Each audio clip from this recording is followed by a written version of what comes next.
aí, minha galera, podcast Aula Extra, mais um episódio no ar pra você. Agora já mês de setembro, sejam bem-vindos.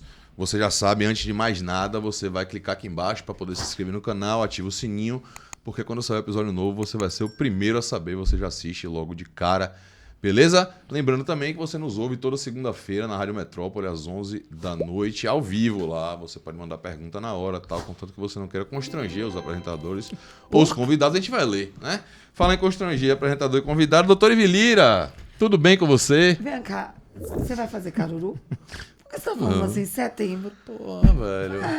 Não, na verdade o meu já tá Eu encomendado. já ia me convidar, porque assim, eu não tenho muita sorte social com convite de caruru, Eu não. também não. Somos dois. Pô, velho, faça aí. Por que Somos você não dois. faz? Vou pensar nessa possibilidade. Faça um caruru Vou pra pensar. gente, por favor. Tudo bem com você? Tudo ótimo, graças a É? Deus. Já voltou normal, não falta Super. mais. E você percebeu nada que de, hoje né? é você que tá fora do tom. Por quê? Ah, é verdade. Ah, todo mundo, ó. É mesmo. E hoje não é sexta-feira, então não tenho nem essa desculpa. Não tem. Tá assim, é véspera de feriado. Verdade? É como se fosse. É como se fosse. É uma outra sexta. Pode ser. Bom, galera, hoje a gente vai falar sobre direito tributário municipal. Óbvio que a gente vai acabar descambando para uma série de outros assuntos também aqui dentro do tributário, mas o mote inicial é esse, tá? E eu tô aqui com dois convidados queridos. Eu tô com Renato Bonelli e Rivalino. Você tem certeza que é? Tenho. É Abordaremos esse assunto em alguns minutos para poder entender o que foi que aconteceu. Rivalino Cardoso. Não esqueçam. Vai virar trending topics no Twitter, viu? Promete. Meus queridos, sejam bem-vindos, viu? Nós que agradecemos o convite, é uma satisfação enorme estar aqui com vocês. Já tivemos um gostinho de longe lá pelo Zoom, né?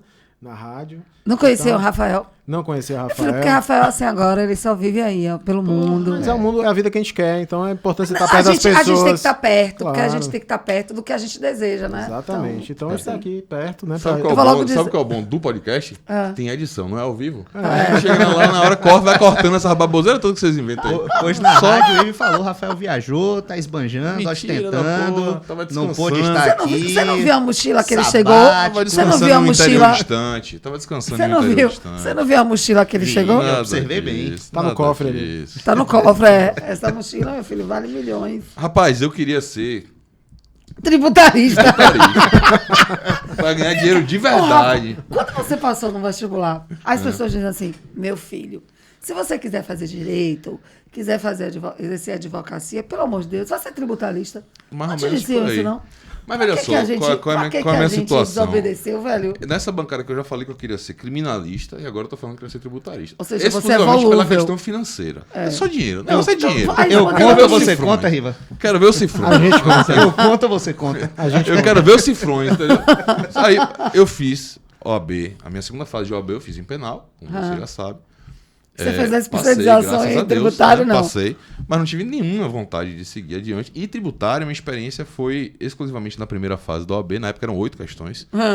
Eu não sabia fazer um O com copo em tributário. Eu falei, vou chutar tudo uma letra só que eu aumento na probabilidade.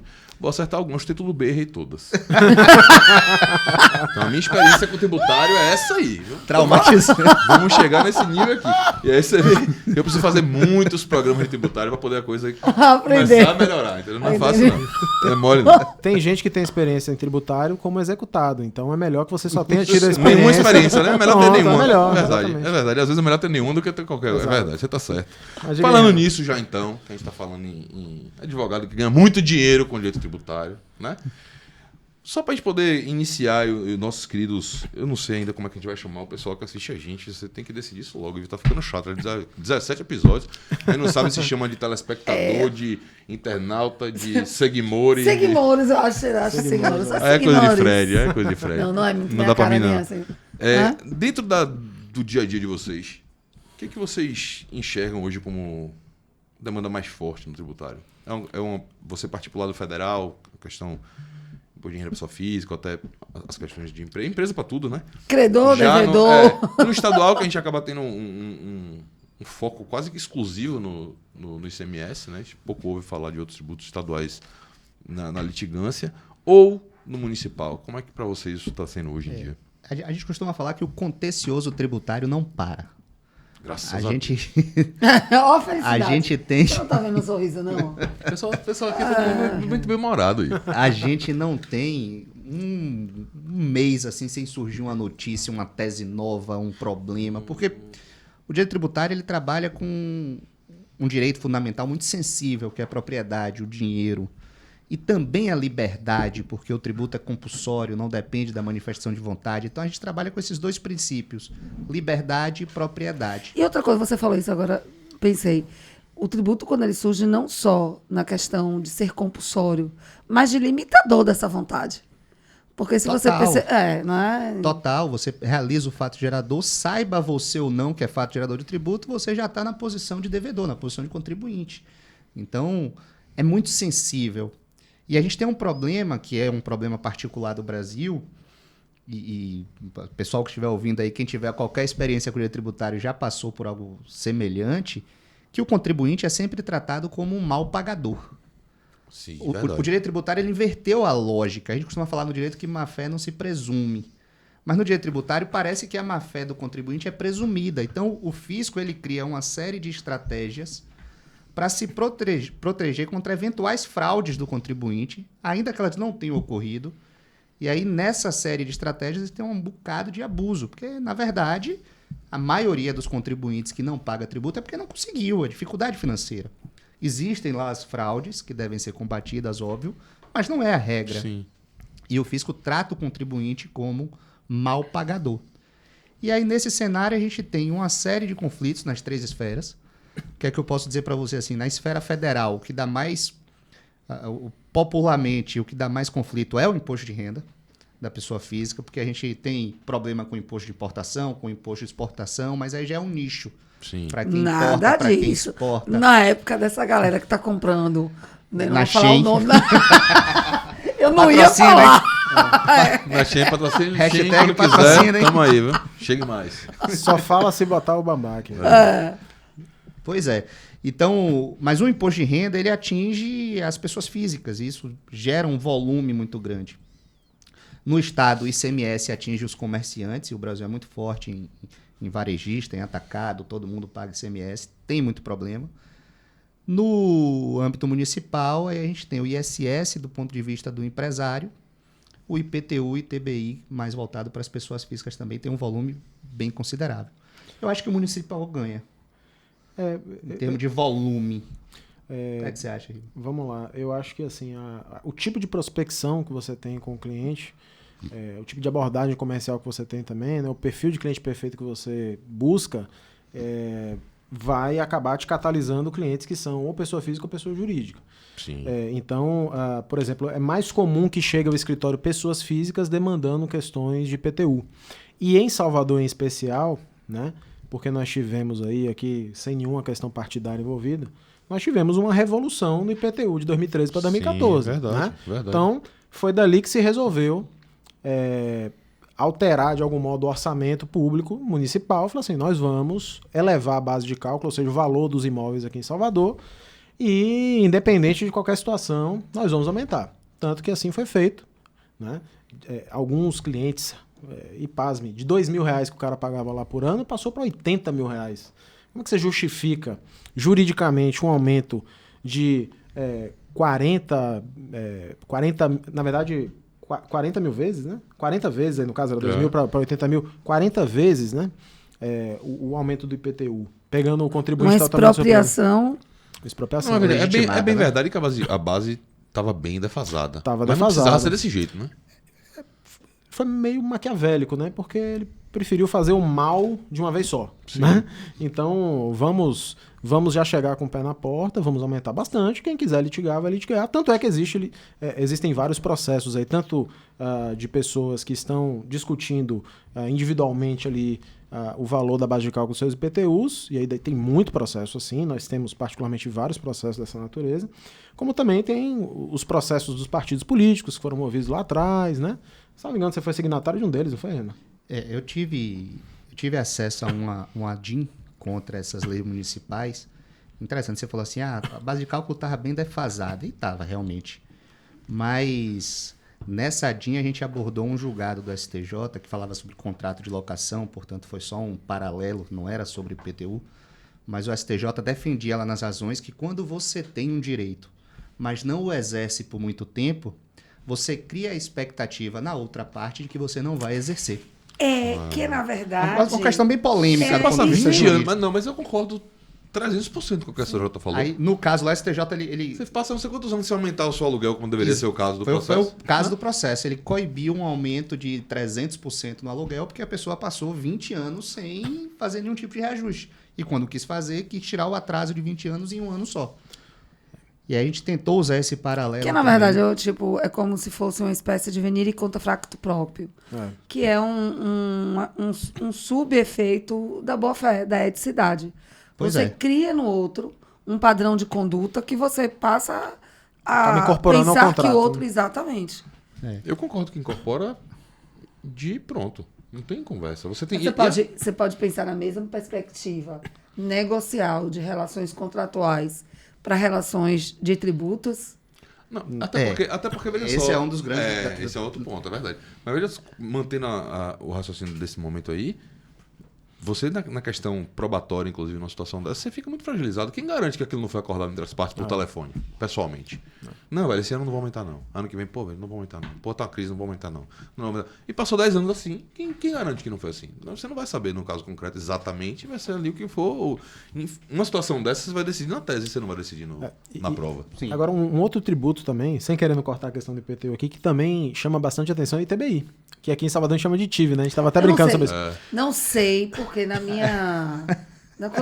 se você errou 8 questões... A sopa de Lembrar letrinha. essas Nunca coisas. fui muito boa de tributário, não. Tentei até assim estudar, sabe? Bora. É, Amarra. as siglas que falavam das formas de extinção indireta Sim, sim. do tributo e tal, da obrigação tributária, eu ainda lembro. Mas, enfim, nunca fui muito boa, não. Mas eu lembrava que você falava de imposto de transmissão, mortes-causa ou intervivos, né? Sim. O IT mudou agora, você sabe, né? Digamos que não foi agora. Mas a gente. Mas veja, Não, vou aqui, explicar, vou aqui explicar. em Salvador, Não sempre foi se tão chama, todo mundo agora. está acostumado a chamar de É ITIV, continua chamando de ITIV é a ITBI, né? ITIV é a ITBI. são É o sinônimos. imposto sobre transmissão intervivos, que o pessoal chama de ITIV, ou imposto de transmissão sobre bens imóveis, né? Porque é um tributo que incide única e exclusivamente sobre bens imóveis. Se eu vender um carro para ele, não incide o imposto. Mas o interessante é que a gente teve essa semana, na semana passada, nós tivemos uma decisão do STF que foi o seguinte, a gente tinha comentado isso na rádio, né? O imposto ele tem como fato gerador a transmissão do bem, né? Do bem imóvel. Tá. Quando que ela ocorre, para o direito brasileiro, ela ocorre quando você registra, nos casos em que é necessário registrar a escritura, no registro de imóveis. Sim. Perfeito. Os municípios eles vinham tentando aplicar um parágrafo que tem lá no artigo 150 da Constituição que permite a presunção do fato gerador. Então, já que se a mercadoria sair da indústria, talvez ela chegue lá no comerciante, eu já vou tributar aqui Sim. agora, né? Antecipação tributária. E eles queriam aplicar a antecipação tributária também para o ITBI. Então você vai comprar um imóvel que vai ficar pronto daqui a 5 anos, porque está lá na planta ainda. Falou, já que eles estão construindo, então um dia ele vai ficar pronto. Sim. A gente sabe que isso Pague logo aqui. pague meu. logo aqui. Teve decisão recente, né, na última semana. sobre Na isso, verdade, não teve? é isso que eu queria até tratar, porque são questões diferentes. As notícias que a gente viu no mercado foi STF muda Volta entendimento, atrás. volta atrás e muda entendimento sobre STF TBI. volta atrás e muda o entendimento. Pronto, Não foi mas bem isso. mudou o entendimento, na verdade, porque Fake eles news. chegou um caso lá no STF e que eles acharam que era justamente esse, da antecipação do pagamento do ITBI. Só que, na verdade, era um outro caso, que era quando o Rivalino vai lá e compra um apartamento na planta, Rivalino fala assim, não quer saber, não quero mais morar ali não.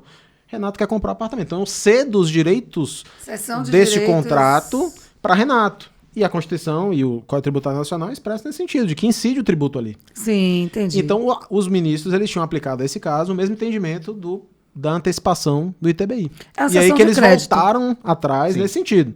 Então, se mantém o entendimento de que o fato gerador do ITBI ele ocorre no momento que você registra a escritura. Mas, se você ceder os direitos do contrato de compra e venda, o imposto Ocorre no momento da sessão. ocorre no momento da cessão. Porque, inclusive, o Código Civil diz que Sim. qualquer direito sobre bens imóveis também tem natureza, o próprio de direito de bem imóvel. Então, uma cessão de crédito imobiliário seria... Isso eu não entendeu? sabia. Pois é. E só para Então, deixar claro uma coisa, desculpa aí, entendi agora. para também não ficar... Na verdade, o STF ele vai voltar agora a discutir isso. O que se tinha decidido nesse processo né? Eles cancelaram o julgamento e eles vão reanalisar. Então não posso dizer que o STF também já julgou. Sim, já está né? pacificado. E já está pacificado, mas a tendência é que eles partam para esse caminho. Vocês tocaram num assunto que eu não sabia. Porque eu sei, assim, que o direito tributário tem de semelhança com o direito penal essa questão de tipificações dos fatos geradores, né? E os advogados são extremamente ricos também. Fica muito claro. Imagine se você trabalha... Vamos deixar as coisas claras nessa bancada. Se você Tem algumas trabalha coisas que... crimes fiscais. Pablo tava aqui, pô. Pablo, pronto. Tô precisando vou virar estagiário, Conhece né? Pablo Domingues? Que não é o... bilhardário. Ele juntou os dois. Não, vou trabalhar com os dois. Tô precisando virar estagiário, né? Bom, e aí eu sei que o fato gerador tem condutas previstas, né? Circunstâncias previstas. O fato gerador do imposto de transmissão inter vivos é a transferência de propriedade só? Fala assim, propriedade. Existem 3 incisos, né? Lá no Me Socorra 32 do CTN. Enfim, me perdoem aí. Não, tudo bem, já saí da sabe. faculdade.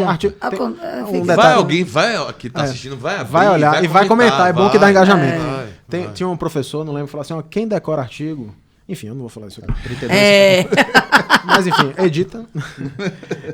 Mas sim, existe essa previsão expressa com relação à incidência na cessão dos direitos obrigacionais. Mas um dos incisos trata da efetiva transferência do bem. E o Código Civil, como não mudou ainda, a transferência se dá com o registro do título translativo de propriedade. Sim. E isso é importante falar. O direito tributário, ele se apropria dos conceitos e formas de direito privado e não pode alterá-los.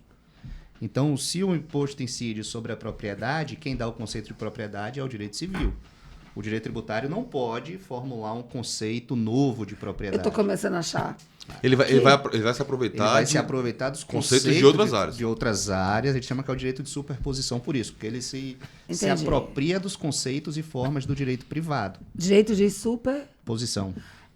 Isso é interessante, porque assim como o eleitorista... É eleitorista, né? Eleitoralista, mas eu nem sou, mas nem gosto. Nem gosto mais. Mentira, eu gosto. Ele pensou direito. Esse ano ia dar muito dinheiro. Não, Já rapaz, pensou? Advogar nas eleições de 2022. Precisa trabalhar 2 anos. Meu filho, você acha que o menino vive viajando? Por quê? Agora, ó. Problema não falta. Eu só tô vendo os anjos da boca mole voando aqui. Só quero que eles digam assim, amém, amém. Só quero isso. Mas essa é uma questão. Assim como os outros advogados erram quando chutam as questões de tributário, eu acho que os tributaristas erram quando chutam as questões de direito civil. Por quê? Uma das questões que se tem que questionar é que existem várias espécies de direitos reais.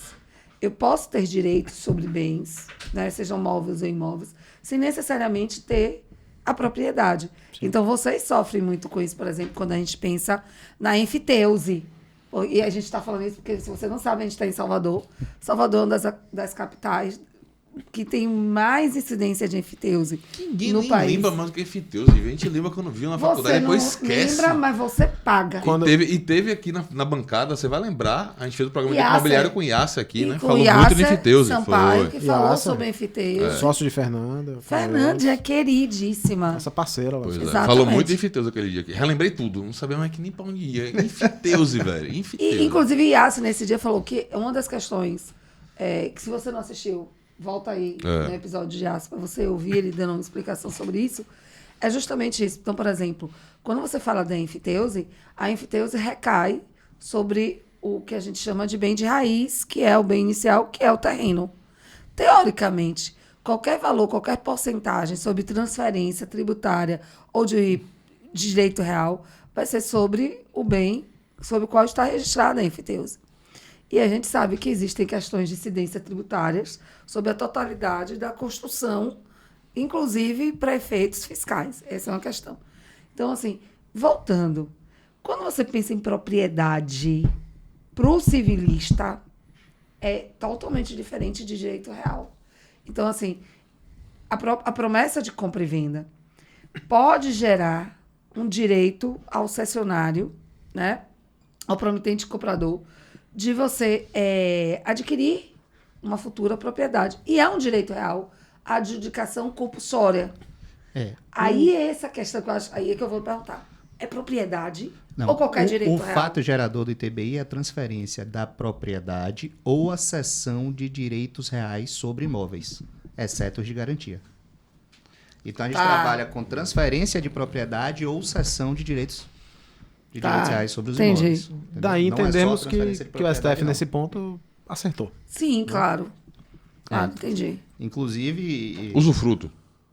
incide. Sim. Mentira. Se você cedeu os Apoio. Gente do céu, que roubada. Que Mas vagabundagem. Isso é aí vagabundagem. doido, porque Porra, o essa. usufruto não é transferência de propriedade. Não, mas veja, Não, mas mas ele cessão de direitos é reais. outro, uma cessão de direito real. Exceto de garantia. São as duas coisas, é isso que eu estou dizendo. Mas o É- usufruto não é exceção sobre direito real. não, é o direito real, o usufruto. Aí você É. segue, então. O direito real, o usufruto, é um direito real sobre coisa alheia. Isso. Quando você... Então você não transfere. Eu continuo com a propriedade. Ah, tá, não. Se eu te quando você constitui outorga como o usufruto, usufrutuário- aí- Isso. Pronto. A cessão Então- do usufruto, no caso. Então, na verdade, é transferência. Que, na verdade, Ah, só não, por- não é o usufruto originário que é tributário, então. Não, se você Não. ceder. Tem que ceder.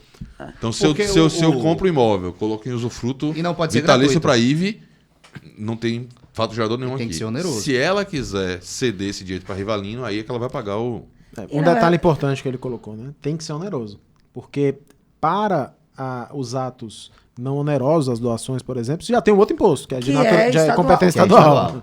A sopa de letrinhas que a gente estava falando aquele Aí já é dia. o ITD. Aí é o ITD. Que eu Exatamente. também não sei o que é. Você sabe o que é. Bom, até já puxando ITD, uma situação corriqueira aí, já deixar alerta, como é que você chama, pessoal? Os Seguimores. os seguimores. O Seguimores venceu por sugestão de Rafa. Uma coisa que já chegou bastante lá no fundo do escritório. Para o imposto de renda, algumas operações, por exemplo, de doação entre parentes até determinado grau, é isenta de imposto de renda. Então, se o pai doa lá para o filho X mil reais por ano, e ele faz constar na sua declaração de imposto de renda e tem um código para isso, ele não tem que pagar imposto de renda. Tá? Só que existem convênios entre as secretarias das fazendas estaduais com a Receita. Então, toda vez que você declara aquele código, automaticamente também a Receita, em razão desse convênio que existe com os estados, comunica. Então, você acha que está isento do imposto de renda, e tudo bem, Está. mas não está isento do imposto sobre doação, que deveria pagar. Ou seja, E aí você é surpreendido só 3, 4 anos corrobora depois. a fala de Renato, Sim. de que, na verdade, somos todos já sob a lança de sermos mal pagadores, por sermos contribuintes, e que, na verdade, a gente tem todos os olhares voltados do fisco municipal, estadual e federal. E eles se unem contra a gente. Entendeu? Ah, sim, mas veja... Sim, há um convênio de fiscalização mútua. A verdade é que o direito tributário ele cuida dessa tensa relação do contribuinte que está sempre se esvaindo, Chique sempre isso, viu? correndo Tensa atrás. relação. É uma tensa relação. E o Estado que quer perseguir. Então é sempre um jogo de toma lá da cá. Quando você para pensar... Você tem algum amigo procurador fiscal? Eu tenho um amigo auditor. Eu tenho um amigo... O pessoal normalmente não... Estávamos almoçando agora com o auditor Acabou de almoçar fiscal com o auditor da Receita da Receita Federal. Federal. Cujo nome será mantido em sigilo aqui. Por favor. Mas você Ele- postou no Instagram, então quem quiser Já- pegar. Já- Eita! Ih, Ele tá ensinando o caminho dos spoilers. Não. Do spoiler, não, como é? Quem quiser ver, né, vai lá no meu Instagram. Mas é tipo assim, o almoço é tipo conversas cordiais. É Tá. proibido falar de direito tributário. Até porque a visão é diferente. Senão ninguém almoça também, né? Eu Ninguém vou nem te falar uma almoçar. coisa. A gente, É brincadeira. a gente concorda com muitos pontos. A grande verdade é que a atuação do auditor ela é uma atuação extremamente engessada, né? O próprio CTN diz, né, que ele tem que ter uma conduta vinculada à lei. Então, por mais que ele discorde de como a lei ou como a interpretação que a Receita tem em relação a determinadas normas, ele é obrigado a autuar o contribuinte que praticou aquele fato. Então, ainda que ele discorde, e isso nesse ponto o advogado ele tem um pouco mais de liberdade, né? Ele tem que autuar. E aí no campo federal, se a gente acha que tem muita discussão no âmbito municipal, no âmbito federal, então, meu Deus do céu. É exclusão de CMS da base de cálculo PIS/COFINS, exclusão do PIS/COFINS do PIS/COFINS, exclusão do ISS da base de cálculo PIS/COFINS. Se a gente ficar aqui, vai ser uma sopa de letras eterna. É isso, o contencioso tributário não para. Não para. Não para. É difícil falar assim, qual tem mais volume. A gente tem assim, se você pensasse na maioria da população, a maioria da população não trabalha com imposto de renda sobre lucro, sobre ágio, não trabalha. Mas para quem atua com isso, o campo de conflito aí é imenso. Sim. Até porque, assim, me parece que entre alguns outros ramos, o pessoal do tributário é um pessoal muito criativo para tese. Vocês têm essa... Não, não tô falando de maneira pejorativa, não. Tô falando de maneira elogiosa, inclusive. Vocês conseguem ter uma visão, muitas vezes um pouco fora da caixa, para você ver uma situação que é corriqueira, que existe há não sei quantos anos, e que você fala, pô, não, isso aqui tá errado se você olhar pelo prisma tal, deixa eu levar pro judiciário pra ver no que dá. E aí você... Isso não é à toa. Isso é incentivado, inclusive, pelos principais escritórios do país que contratam profissionais para pensar tese. Isso faz parte de um plano de gestão do escritório. Ó, vou pegar esse cara que é um estudioso do direito tributário, ainda que ele não tenha muita experiência prática, não importa. A experiência Nesse prática momento, a gente cobra com outros profissionais do escritório, mas a gente vai pegar esse cara e vai falar, ó, pensa em formas de se fazer um planejamento tributário onde você vai conseguir a redução da carga tributária e a gente pode ganhar em cima disso. Então, realmente, o tempo todo a gente tem pessoas no campo da atuação do direito tributário pensando em teses. E aí a criatividade realmente aflora. E veja, justíssimo, porque do lado de lá você tem a galera pensando em como lhe Sim, cobrar de sim. tudo quanto é maneira, de tudo quanto é forma, e aumentar o que pode lhe cobrar. Então, Exato. E assim, no campo do... Eu me lembro que a gente teve uma aula com o Marco Aurélio Greco lá na pós. Isso tem o quê? Já tem quase 10 Você anos. sempre pega o gancho para falar disso, né? Não era pra isso, Porque mas agora eu vou falar. vocês foram coleguinhas, Renato foi meu ou- professor. Ele na sempre especialização. dá um jeito de falar isso. Mas não era por isso que e eu ia Vitão foi falar. uma professora, Foi? mentira. Eu sou mais novo. Mentira. Mas, Poderia ter essa sido. canhada. mas sabe uma coisa curiosa? Esse Você professor formou que é em um... que ano? 2007. Eu já ensinava. Aí, Comecei a ensinar em Você poderia ter 2004. dado aula desde o quinto semestre você aprendeu a ser professor. Poderia. Mas esse Marco Aurélio Greco, ele estava contando um caso interessante, que ele ia advogar para uma multinacional, ele estava fazendo um planejamento tributário para essa multinacional. E aqui no Brasil é muito comum de cobrar um FII, um percentual sobre um eventual proveito, né? E aí o pessoal lá falou, olha, faz o seguinte, e quando tiver êxito, né? A gente cobra quando tiver êxito, normalmente. E ele falou, não, você vai projetar qual o valor dos seus honorários, você vai cobrar agora. Porque para a multinacional, pagar percentual sobre êxito era uma forma, algo muito parecido com a propina, alguma coisa do tipo. Né? Então você vê como são as abordagens comerciais. Mas o interessante da criatividade é que ele estava falando justamente sobre o planejamento tributário. Só que o planejamento tributário, ele esbarra numa série de limites também. Claro. Tem uma operação que eu sempre gosto, e quando eu era professor, eu sempre gostava de falar dessa operação. Você Tinha uns não é alunos mais que... professor, não? Não. Em 2019, dezembro, eu pedi pra sair. Não, Você mas, deixou de mas, ser? mas esse Não, negócio sim. você sabe, Eu é não igual estou na encardido. sala de aula. Não, você é uma alma encardida de É, professor. exatamente. Você não vai se libertar disso, não. E eu contava o pessoal gostava muito dessa aula, porque eu falava assim, ó, tem uma operação que chama Casa Separa. Casa Separa sempre dava... Casa Separa é ótimo, assim, como exemplo, não que ótimo você deva fazer, tá? Que você tá em casa. Basicamente era o seguinte, vamos imaginar que Ive tem uma casa, eu tenho dinheiro, eu quero comprar a casa. E aí essa alma inquieta, esse pensamento de tributarista fala assim, e se eu sei que a Constituição diz que os atos societários eles são imunes, ou seja, se nós constituímos uma sociedade e depois a gente dissolve essa sociedade, a gente não tem que pagar nem imposto de renda pelo ganho de capital, nem o ITV, o ITBI. Depois de transmissão pela integralização. Aí o que os caras bem faziam? na- Casava. na A gente empresa. constituiu uma sociedade. Né? Ive Riva, limitada. Né? No outro dia, Dupla tinha sertaneja. um distrato. Né? A gente dissolvia a sociedade. Só que Rivalino entrou com dinheiro e entrou com a casa. No outro dia, Rivalino saía com a casa e Ive saía com dinheiro. E burlava-se o Formalmente, eu pagamento tenho do 2 ITBI. contratos ali, Sim. tudo certo. Né? Mas E zero dinheiro paga de imposto aí. Zero Olha dinheiro que paga sensacional. imposto. Só que muitas pessoas fizeram isso. Por quê? Você tinha um formalismo ali extremamente aplicado, os contratos estão ali, você tem... Os atos registrados na Não, junta Todos não pode registrados. haver presunção de má Pois fé. é. Só que aí Renato vai falar melhor, vou botar essa enrascada, da cláusula deveria ser evasão, né? O pessoal chama de cláusula anti-elisão, que basicamente diz que é possível desconsiderar determinados atos quando nitidamente praticados com abuso de forma, né? Então... O fisco ele tem esse poder. Essa é uma norma que ainda dá muita complicação. E tá no Código Está Tributário? no Código Tributário, artigo 116, parágrafo único. Qual o ano do Eu Código já ia falar que era artigo Tributário 110, ó, já tá errado. 110 é o que É o fala 116, é isso mesmo. Qual, da qual é, superposição. qual é o Você vai pegar o livro aí daqui a pouco. Identifico Já. 100%. Também esse negócio da do artigo- 66. 66? Ou é 67? O quê? Código Tributário é 66. 66. Agora, assim, em sala de aula, e aqui também o segredo é a incisividade.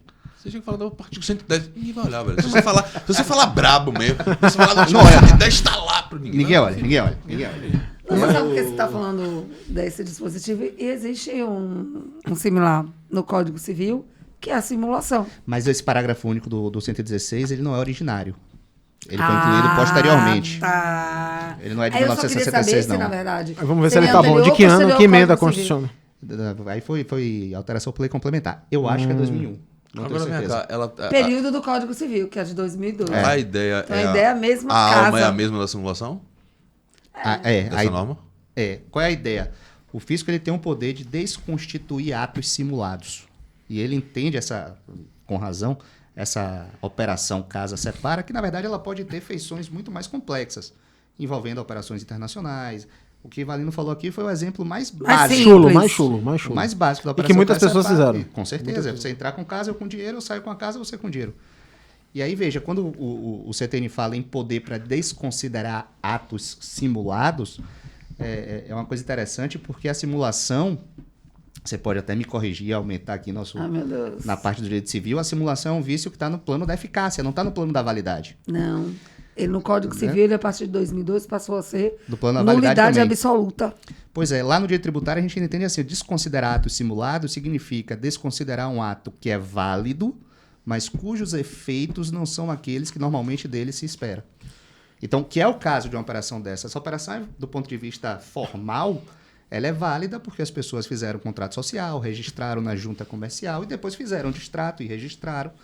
Mas por que é um ato simulado? Porque não existe entre ele o affectio societatis. Diferente se, de fato, a gente tivesse montado, por exemplo, o escritório de advocacia nessa casa, emitido algumas notas fiscais, alguns prestados serviços. Em algum momento, a gente chegou à conclusão que não deveria seguir. Simulação absoluta e simulação relativa. Absoluta, quando você celebra um negócio jurídico com a intenção de que ele não produza nenhum efeito. Perfeito. Então, você desconstitui totalmente o negócio. Não é nem desconstitui, né? Você declara que ele não produz validade nenhuma. Na simulação relativa, você desconsidera o negócio que você usou para simular e você deixa se revelar o que você estava omitindo. Então, na verdade, É o a mesma objetivo coisa. da norma antilisiva. Pronto, é isso aí. É você Então, o que a gente desconsiderar chama de aquilo que foi simulação, feito exatamente. e revelar o que é, você efetivamente as tributa, partes exatamente. queriam. Dizer, formalmente, então, a Receita ela não vai ter o poder de desfazer o ato formal em si. Ela vai desconsiderar, não é isso? Ela Ela não tem desconsidera. como chegar, por exemplo, na junta comercial e dizer, não, todos esses atos registrais aqui estão nulos. Não é isso. Não, ela desconsidera e tributa como se houvesse uma operação de compra e venda. A gente usa como exemplo nós civilistas, né? Quando você simula uma compra e venda, quando na verdade foi uma doação, para que houvesse qualquer tentativa de não caracterizar uma fraude contra o credor. Então, por exemplo, você desconsidera a compra e venda e você tributa. Já tô achando que eu sou tributarista. Você daqui, tributarista. Já será que rica, já. Ou auditora. Ela tá É, querendo eu tributar. tô- Depois você dá certo. Ela tá querendo tributar. Acho que ela quer virar auditora. Né? Ainda tá Você tributando. falou, nossa, só eu virando auditora para eles me convidarem para o almoço, tá vendo? É verdade. Tô ligado, tô ligado. verdade. E aí você considera realmente a existência do contrato de doação. Seria mais ou menos isso. É. E pelo que eu entendi que você falou, é essa a ideia do A ideia é essa Código mesmo. Tributário. E Valino também deu um exemplo aqui de doação de pai para filho, que é isento do imposto de renda. A gente declara na declaração do imposto de renda e a Receita Federal informa a Receita Estadual que depois cobra o imposto de doação. Muito contribuinte, quando recebeu a cobrança do imposto de doação, o que é que eles fizeram? Um contrato de empréstimo. Para dizer que, na verdade, aquilo não foi uma doação, foi um empréstimo Que depois eu não vou cobrar. com data retroativa. Que depois eu né? não vou cobrar. Não, precisa pagar E aí o mais, fisco desconsiderava esse empréstimo. Aí eu não sabia. Porque isso realmente é uma E, assim, fraude. eu já peguei Não processos foi de um empréstimo inventário que aconteceu. com essa situação do empréstimo e da doação e eu não sabia dessa tentativa E de criar o filho. a fraude pior, que é falar assim, um empréstimo, mas eu não vou cobrar. Não. Liberação de dívidas caracteriza a doação. Sim. Então, o que é que a pessoa fazia para fugir disso? Fazia um contrato de empréstimo e estipulava, não, vou pagar, mas a primeira parcela eu vou começar a pagar daqui a 5 anos. Em 5 anos ocorreu a prescrição Acabou. tributária. Então, quando daqui a 5 anos eu não cumpro e não pago a primeira parcela, que você vai considerar como Executar. liberação de dívida e doação, o crédito tributário Já está foi. prescrito. Então, o fisco não aceita esse tipo de manobra. Tipo assim, porque nitidamente querendo me não é o que o enganar. contribuinte quer. Sim. Mas o É um engraçado, ato mas simulado. a parte gostosa dessa história toda é que o fisco tem um altíssimo poder de autotutela. Ele olha pra esse negócio, fala, não gostei, tá errado, vou tributar, lança e cobra. Quem quiser gritar, que vai pro Que judiciário. vai pro deixa. judiciário, Não, exato. Ele na não vai pro verdade- judiciário cobrar. E aí tá o problema, porque a gente tá falando aqui de exemplos meio óbvios. Mas só para deixar claro que existe uma garantia também, inclusive constitucional, de você se defender na via administrativa. Né? Você sempre vai ter a via administrativa para se defender.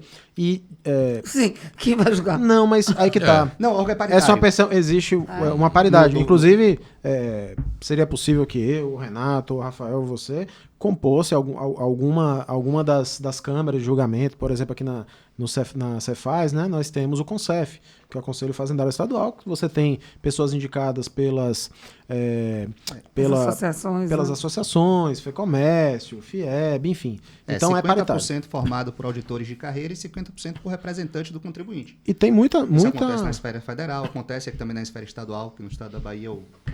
Isso no segundo grau, que é o E de procedimento administrativo é muito semelhante a um processo judicial, É. tem primeira instância, segunda instância. Sim.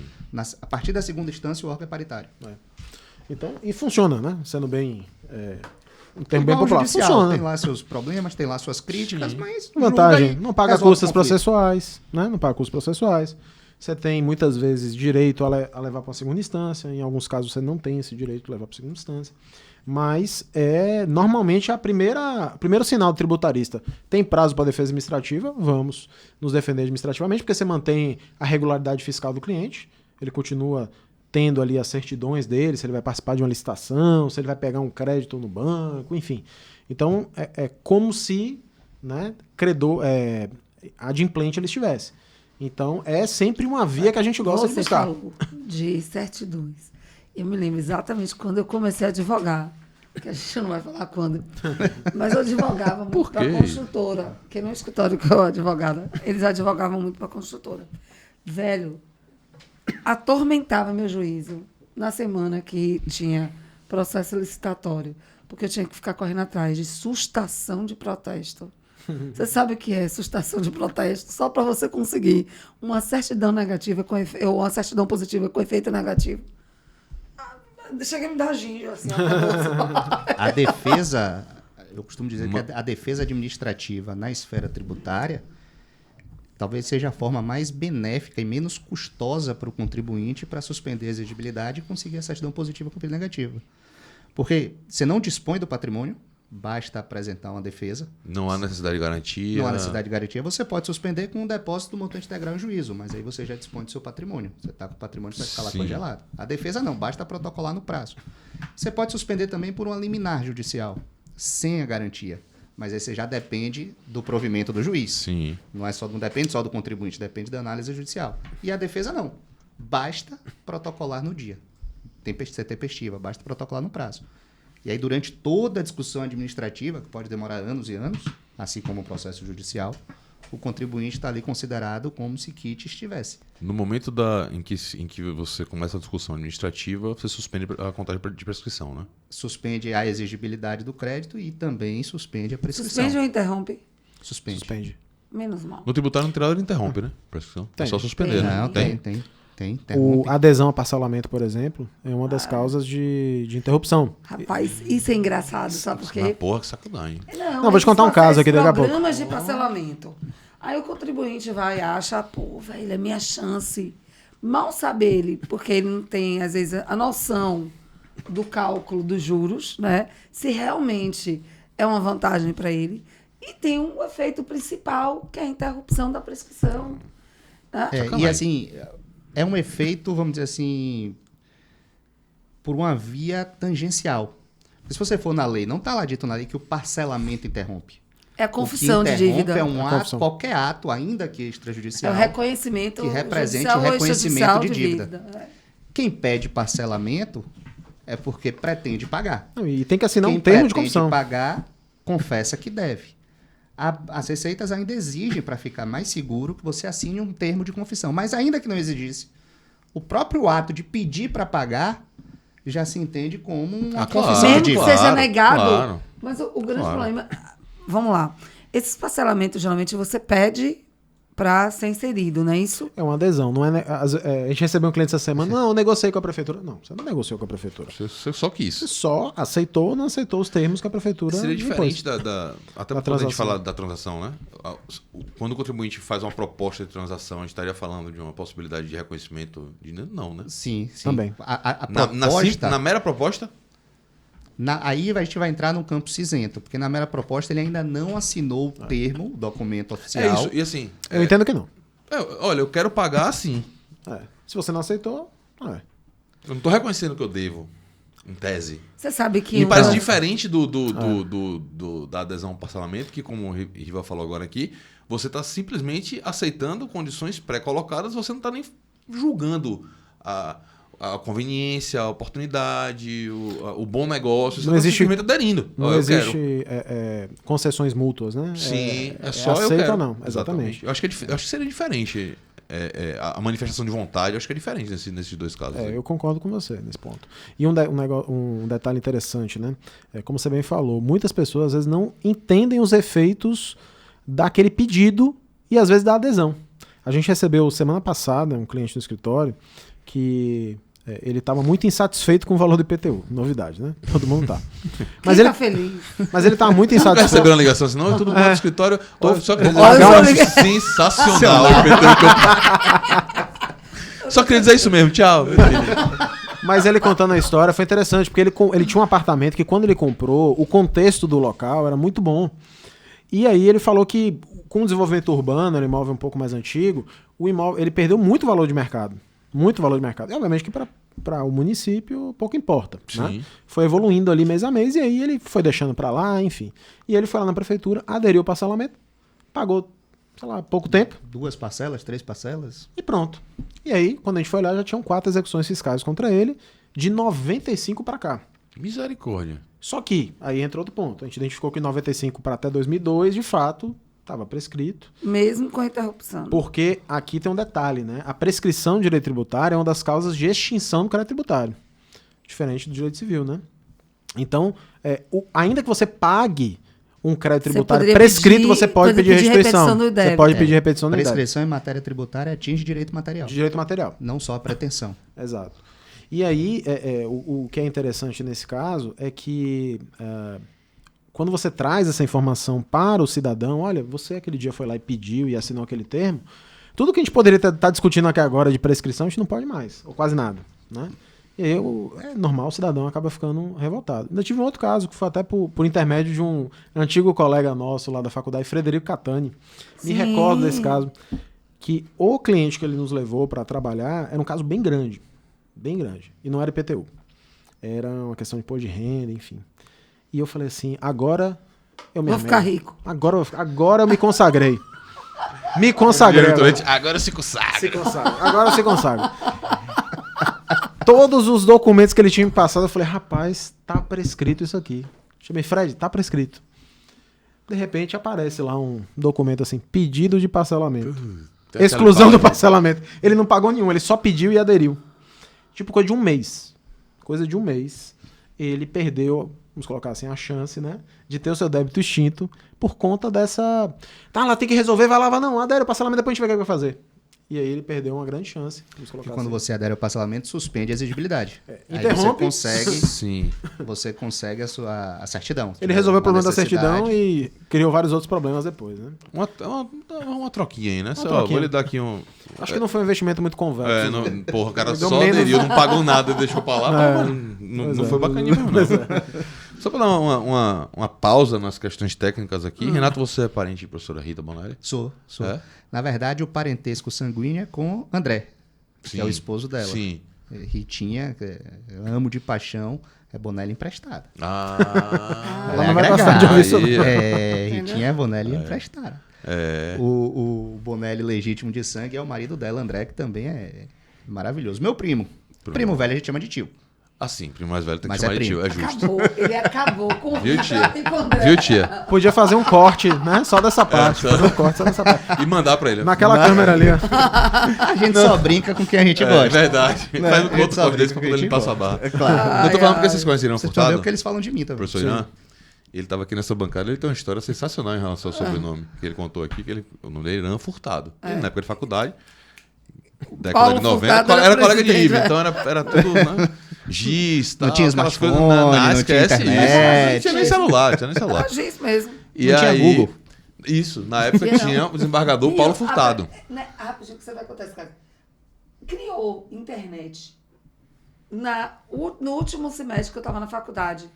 E aí, uma das componentes da equipe que eu estava, no trabalho de medicina legal, não vou falar o nome, ela era sócia de uma servidora de internet, a primeira servidora de internet de Salvador.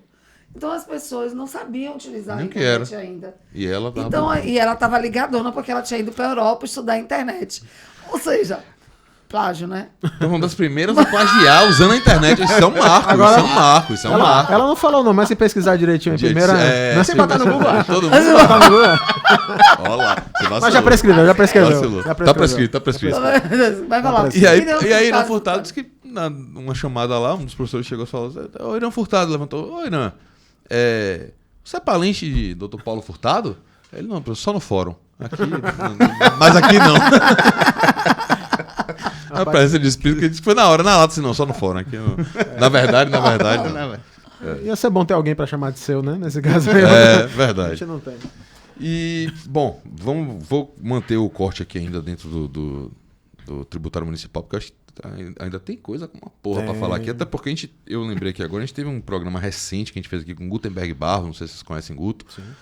E a gente falou sobre as questões das holdings patrimoniais, né? Que ele veio aqui falar só sobre isso. E a gente acabou tendo que falar um pouco de tributário municipal, porque entra na semana dele essa história, né? Ele lida muito com essas questões do ITBI, na constituição da holding, ele entra muito nessas questões do ITBI na venda posterior do imóvel. Então, eu queria que a gente até relembrasse um pouco isso aqui, porque tem tudo a ver, né? E existem questões ainda meio polêmicas nisso daí, com as próprias fazendas municipais meio que tentando ignorar o mundo real e querendo partir para cobranças ainda que não são mais devidas. Nesse contexto aí, o ITBI ele é um problema tanto na constituição da holding, quanto no eventual momento em que uma holding vende o imóvel. Nos relembre aí esses problemas, por favor. A gente falou aqui mais cedo um pouco que quando você integraliza o bem em uma empresa, tem Sim, imunidade do ITBI e tal, mas O casa tem exceção. separa, né? Tem exceção, né? E a exceção é justamente quando a empresa exerce atividade imobiliária. Compra e venda de imóvel, gestão de imóvel, aluguel, leasing, arrendamento, enfim. Então, nesses casos, não tem imunidade. Porque é a própria atividade dela. Porque é a própria atividade dela. Tá. Então, quando se fala em holding patrimonial, tá na moda, acho que cada vez mais na moda fazer uma holding patrimonial, seja para planejamento sucessório, seja como um... Para fins simulatórios. Não indicamos. Planejamento sucessório, blindagem patrimonial, que eu tenho lá minhas Tributário reservas. também em relação ao aluguel, E né? por mera questão tributária, pagar menos imposto de renda, enfim. Quando eu falo blindagem patrimonial, eu só lembro daqueles anúncios assim, blindamos o seu casamento. Arrasta pra sabe? cima. E o Better Call Saul, né? Não sei se vocês assistem a série Better Call Saul. Rafael, Essa pegada ó, aí. depois dessa palavra blindagem, me pergunte um dia desse. Um livro que eu ganhei de presente de uma aluna uma vez, viu? Depois você me pergunta isso aí. Vai lá. Eu vou perguntar, você sabe que na próxima gravação eu vou falar no ar. Vai dar no mesmo. Vai dar no mesmo. E aí a atividade imobiliária ela é caracterizada pelo percentual da receita preponderante da empresa. Porque a gente pode ter uma empresa que atua em um segmento qualquer da economia e que também é patrimonial. Então, Tá. né? Então ela só vai perder a imunidade se a maior parte da receita dela for resultante da atividade imobiliária.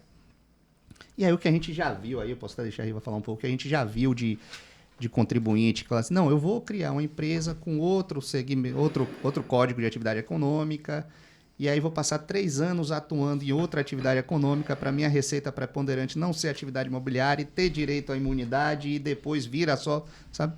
Como forma de burlar. Eu sempre digo o seguinte, você vai fazer uma Ginástica. Você vai fazer uma patrimonial, que o objetivo de uma patrimonial é proteger. Ou para fins sucessórios, você quer proteger os herdeiros, ou para ter uma economia tributária, você quer proteger o seu patrimônio, ou para blindagem patrimonial, apesar de eu ter reserva com esse termo, você também quer É, proteger o seu Gutenberg também patrimônio. foi bem reservado em relação a essa expressão. Eu particularmente não gosto muito também, não. E já quer começar errado. Já quer começar criando uma engenharia, uma ginástica para fugir dos 3% de TBI. Então, É querer vestir a camisa que o físico quer vestir na gente, né? pois é. A carapuça, né? Eu costumo dizer o seguinte, não dá para ter tudo, né? Então você tem que escolher se você quer ter menor carga tributária, se você quer ter proteção, e aí, por exemplo, como o Renato falou, se você tem vamos colocar assim, uma empresa, um CNPJ, que eu tenho atividade empresarial e patrimônio junto, eu não tenho todos os melhores cenários. Eu posso ter um melhor cenário tributário, mas eu não tenho proteção, porque eu estou confundindo a atividade empresária e estou colocando o patrimônio daquela sociedade em risco, porque todo negócio está sujeito ao insucesso, e o insucesso ele vem acompanhado das consequências, que é, eventualmente, você ter que dispor do seu bem, né? Então, estruturas em que você tem confusão ali, quando eu digo confusão, não confusão patrimonial, mas no sentido de que se eu quero buscar realmente inteligência tributária, eu tenho que apartar as atividades, de fato. Duas, né? E digo mais, pode ser, do ponto de vista tributário, pode ser muito interessante, por exemplo, receber um aluguel pela pessoa jurídica, mas quando você vende o bem, não é melhor do que a pessoa física, muitas vezes. Então, assim, você não pode ter, ainda não existe um sistema que você tenha proteção ampla, porque você está dissociando aquele patrimônio de uma atividade empresária que tem os seus riscos, e também ter o melhor de todos os cenários na área tributária, né?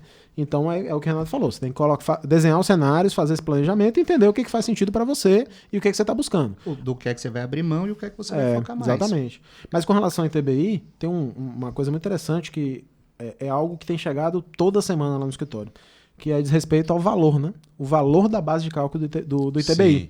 E esse é um grande problema. E aí Renato pode falar um pouco, ele entende muito mais do que eu sobre isso, com relação à questão da incidência do ITBI na cessão ou na incorporação de bens à sociedade, né? Mas com relação ao valor do bem, o que acontece? Muitas prefeituras criavam, assim como para o IPTU existe o valor venal, você tem, por exemplo, aqui em Salvador, o VVA, que é o valor venal atualizado. Curiosamente, a mesma pessoa diz que o mesmo bem tem dois valores. Para o IPTU... Coisa do Brasil. O Brasil não é para amador, né? Não é. Para o IPTU... Com a chancela... Esse imóvel vale quanto? Depende de quem vai lhe responder essa pergunta. Se for Depende, a prefeitura, depende. vale quanto? Depende, porque ela também tem duas respostas. Tem duas A respostas. prefeitura para IPTU ou a prefeitura para ITBI? Curiosamente, para o IPTU isso aqui vale 100, mas para o ITBI isso aqui vale 200. Então, Que pois é. mangue, não. Nós pegamos E situações se agora... pensar na doação ou para fins de inventário, Vai aí ter já é a outro. tabela do Estado. Tabela do Estado. Já é o terceiro. Que já é o terceiro. Já é outro valor. Que aí, pelo menos, é outra pessoa que está avaliando, mas é sobre o mesmo bem, né? Pois é. E aí, o que o STJ decidiu no começo desse ano, em sede de recurso repetitivo, então, portanto, né, os juízes vão ter que seguir a tese. Basicamente definiu 3 teses, né? A primeira delas, que esse valor venal atribuído, esse valor de referência que os municípios atribuem, ele não tem nenhum tipo de eficácia. Segundo, que se presume verdadeiro, né, o valor atribuído pelo comprador e vendedor àquela operação. E terceiro, que se o município não concorda, ele tem que instaurar um procedimento para apuração do valor que seria correto. Então, quando ele estiver diante de uma situação que se parece muito com algum tipo de fraude, então ele vai ter que sinalizar e dar direito às partes também se defenderem. Hoje é o contrário. Hoje o valor da operação 200 mil, a prefeitura falou que é 400, você vai ter que pagar 400 ou ingressar com a ação. Você não tem um mecanismo. Então, a camisa do sonegador, a camisa enfim, de quem está fazendo errado, está sempre na mira do proprietário vendedor, né? É aquela história que a gente falou no começo, né? Se a gente pensar isso assim, por que a prefeitura começou a fazer isso? Alguns contribuintes, quando compravam o imóvel, declaravam na escritura um valor muito inferior do que o valor real da operação. Esse tipo de fraude existia. Muito, né? Na verdade, era o padrão, né? Padrão. O padrão era ser assim. Muitos contribuintes faziam isso. Que objetivo? Pagar menos ITBI. Ele até não sabia, mas ele estava criando um problema futuro a ele, porque aquele imóvel estava dando entrada no patrimônio dele com um valor abaixo do que o que foi. E lá no futuro, quando eventualmente ele fosse vender, o ganho de capital dele seria muito maior. O tributo ia ser muito maior. O tributo do ganho O de capital imposto de ia ser renda. maior do imposto de renda, né? Mas Ele não estava pensando, não tava pensando nesse futuro, ele queria economizar ali o ITBI. Mas a função não era dele de ser estrategista, é contratar bons advogados. Exatamente. Pois então. Justo. Né? Então ele comprava um imóvel por 1 milhão e declarava na escritura 100 mil. E declarava valores bem absurdos, assim, bem abaixo. O município fez assim, então agora é minha vez. Quando o assunto era fazenda, então, hein? Rapaz. Se fazenda fosse imóvel pior, rural, é. pior ainda. O município começou a falar, então agora é minha vez. Agora quem vai dizer o valor sou eu. E eu vou jogar o valor lá para cima. Então se você compra por 1 milhão, eu vou dizer que vale 1,5 milhão. E você vai pagar sobre 1,5 milhão. Né? E aí ele arbitrou unilateralmente valores venais para todos os imóveis. E fez isso de forma diferente do IPTU. Aí veio o STJ e disse, não tem problema, o município pode ter, o STJ chancelou isso, o município pode ter valor de ITBI diferente do valor do IPTU. Acreditava no negócio desse. Mas, ele também disse, o STJ, foi o do que o Valente estava falando aqui agora, que a presunção recai sobre o contribuinte. O valor que o contribuinte declara é presumidamente válido. Se o município acha que tem algum tipo de fraude ali, que investigue, que abra um procedimento administrativo e investigue Mas aquele após valor. essa decisão, as prefeituras já estão respeitando a decisão? ou Essa decisão é de abril de 2022. Muito recente. Vou te dar um exemplo. Um Tá caso, chovendo ação judicial. um caso que a gente pegou recentemente. O valor da operação e o cliente prometeu ser muito honesto com a gente em relação a isso. Esse é o valor de mercado do bem. Eu lhe garanto isso. O valor que a prefeitura... R$1 milhão, o valor da operação dele. O valor que o município entendia ser o valor devido, o valor da base de cálculo, 2 milhões e 600. A diferença de 1 milhão e 600 mil reais de valor. Eu sou de humanos, de avaliação mas de se um você bem. fizer a conta aí é 3% em cima de 1 milhão e 600. É. Essa foi a diferença que ele pagou a mais. É muito. Quanto é 3% de 1 milhão e 600? E isso é um desestímulo para o próprio setor imobiliário. Porque imagine agora o empresário que está pensando em lançar um empreendimento e ele já pensa, poxa, é uma barreira para o meu comprador saber que ele vai ter que pagar um ITBI maior. Né? Sim, é um desestímulo. sim. Não é? Agora, É um então, na desestímulo. realidade, na vida real hoje, o cara vai pagar sobre esse valor e depois vai discutir judicialmente. Se a prefeitura... hoje ele vai pagar sobre o valor da prefeitura ainda. Ou ele ingressa com a ação. Pra tentar eliminar. Existe uma grande chance, se obviamente for o valor real do bem, dele conseguir alguma medida antecipatória para ou depositar em juízo a diferença, né? Porque com depósito em juízo você tira toda a subjetividade. Você garante a dívida e a partir dali o juiz é obrigado, né, a determinar que o município cumpra com a baixa do débito, né? Porque os cartórios também vão exigir isso, né? Então tem todo um sistema isso. por trás aí de responsabilidades. Você só consegue fazer uma coisa em um, se não tiver no outro, você Você fica só todo consegue travado. lavrar a escritura, registrar o bem se tiver com o ITBI pago. Exato. Esse é um ponto Até a questão das importante, holdings. mas na hora que vai entrar na holding patrimonial, que a priori haveria imunidade, mas se a atividade é essa, não vai ter. Como Na é que holding tá isso hoje? patrimonial, a priori, não tem imunidade. Porque Tá. a holding patrimonial é uma empresa para ter atividade imobiliária. Tá, não, mas isso quando ela compra. Vamos Quando é uma incorporação de capital pelo próprio também? Sócio. Não, mas se for holding patrimonial, a incorporação de capital, a atividade da holding patrimonial é notadamente imobiliária. Sim. A não ser que você tenha uma holding patrimonial misturada Com outra coisa. com outra atividade econômica. Aí você está em um cenário bem nebuloso. Porque todo o patrimônio que você está colocando nela está no risco daquela atividade econômica. Mas hoje então, se eu vou colocar um patrimonial, tem eu tenho só uma 5 holding imóveis, patrimonial- eu quero colocar meus 5 imóveis para dentro, eu vou pagar ITBI pelos 5. Vai pagar ITBI pela dentro. A não ser que você tivesse uma atividade preponderante, ou seja, mais de 50% do seu faturamento, ele corresponde a atividades que não sejam de administração de bens. Aí sim, No caso da empresa que acabou de ser criada, isso não tem como ser não aferido. tem como ser Aí oferido. você afere no futuro. No futuro. Você afere E Nos isso anos tem gerado um subsequentes. Você tem um problema, período né? suspeito ali, sabe? Tem um Tá. período suspeito. E aí você Se espera assim- para pagar depois, é isso? A diferença, a eventual diferença, você Você vai pagar. acha que- Você vai acha fingir que que não eu tem para pagar. Você paga antes e depois você vê Se for o caso, compensação. você pega de você volta. pega de volta. O que é um absurdo, né? Que é- Você pega É. de volta. Porque a empresa é nova. Você ofere Sim. a atividade preponderante pelos 3 últimos anos. Se a Pronto, empresa for beleza. nova, você vai ter que aferir pelos Ah, 2 vamos anos lá. subsequentes. Aí eu crio uma patrimonial, porque você tem a patrimonial para N finalidades, como você mesmo falou aqui, como o Guto falou também aqui no dia. Então, eu tenho patrimonial, por exemplo, para proteger a minha associação. Isso é uma coisa. Pronto. mas eu tenho um patrimonial, a que vamos falar especificamente agora, é exclusivamente para receber aluguéis e eu tenho imposto de renda menor. Ponto. Tá? A atividade dessa empresa é renda de aluguel sobre bens próprios. Ponto. Não está lá compra e venda de imóvel. Mas o recebimento de aluguel é atividade imobiliária também. Não, você não escapa desse jeito. Não tem imunidade aí. Ponto. Compra e venda de imóvel, leasing, arrendamento, Qualquer coisa gestão que de tenha a ver aluguel. com imóvel. Isso. A grosso modo, qualquer coisa que tenha a ver com E imóvel. se for uma hold para todo mundo morar? Aí não, só, Como assim, uma só hold vai pra gastar todo mundo dinheiro morar? para botar um imóvel na hold. Mas, ó, pode ser. Você tem um detalhe. Você já tem a proteção do bem de Você vai família. perder a proteção do bem de família. Você perde. Verdade. Olha, a gente pegou um caso recente. Nunca tinha pensado nessa questão. Olha, a gente Você pegou um perde caso a proteção do bem de recente. família. Pode não ser. Quando se fala em planejamento de proteção patrimonial, Nunca tinha pensado nessa perspectiva. Não, eu vou a te falar gente tem uma que coisa. sentar com o empresário e pensar assim, vem cá, qual é o imóvel que você quer deixar no risco e qual é o imóvel que você quer proteger. Não dá para ter tudo. Eu quero proteger tudo, vou jogar tudo dentro da hold. Você acabou de perder a proteção do bem de família, que é uma das principais proteções que a gente tem. Embora débito de IPTU seja exceção uma a bem de exceção. família, normalmente você não perde o imóvel por isso. Né? A pessoa que tem um grande patrimônio, o IPTU não é o calo dele, normalmente. O empresário, enfim. Sim. Normalmente ele tem problemas na empresa, na atividade econômica. E aí jogar tudo dentro da empresa pode ser ruim também. E eu vou te falar, a gente teve um caso recente lá no escritório que, enfim, tem uma frase, não sei agora de quem, então não vou dar nome aos bois, mas basicamente diz, empresário de sucesso é empresário bem assessorado. Ele não precisa saber fazer tudo, né? Claro. Mas ele precisa ser bem assessorado.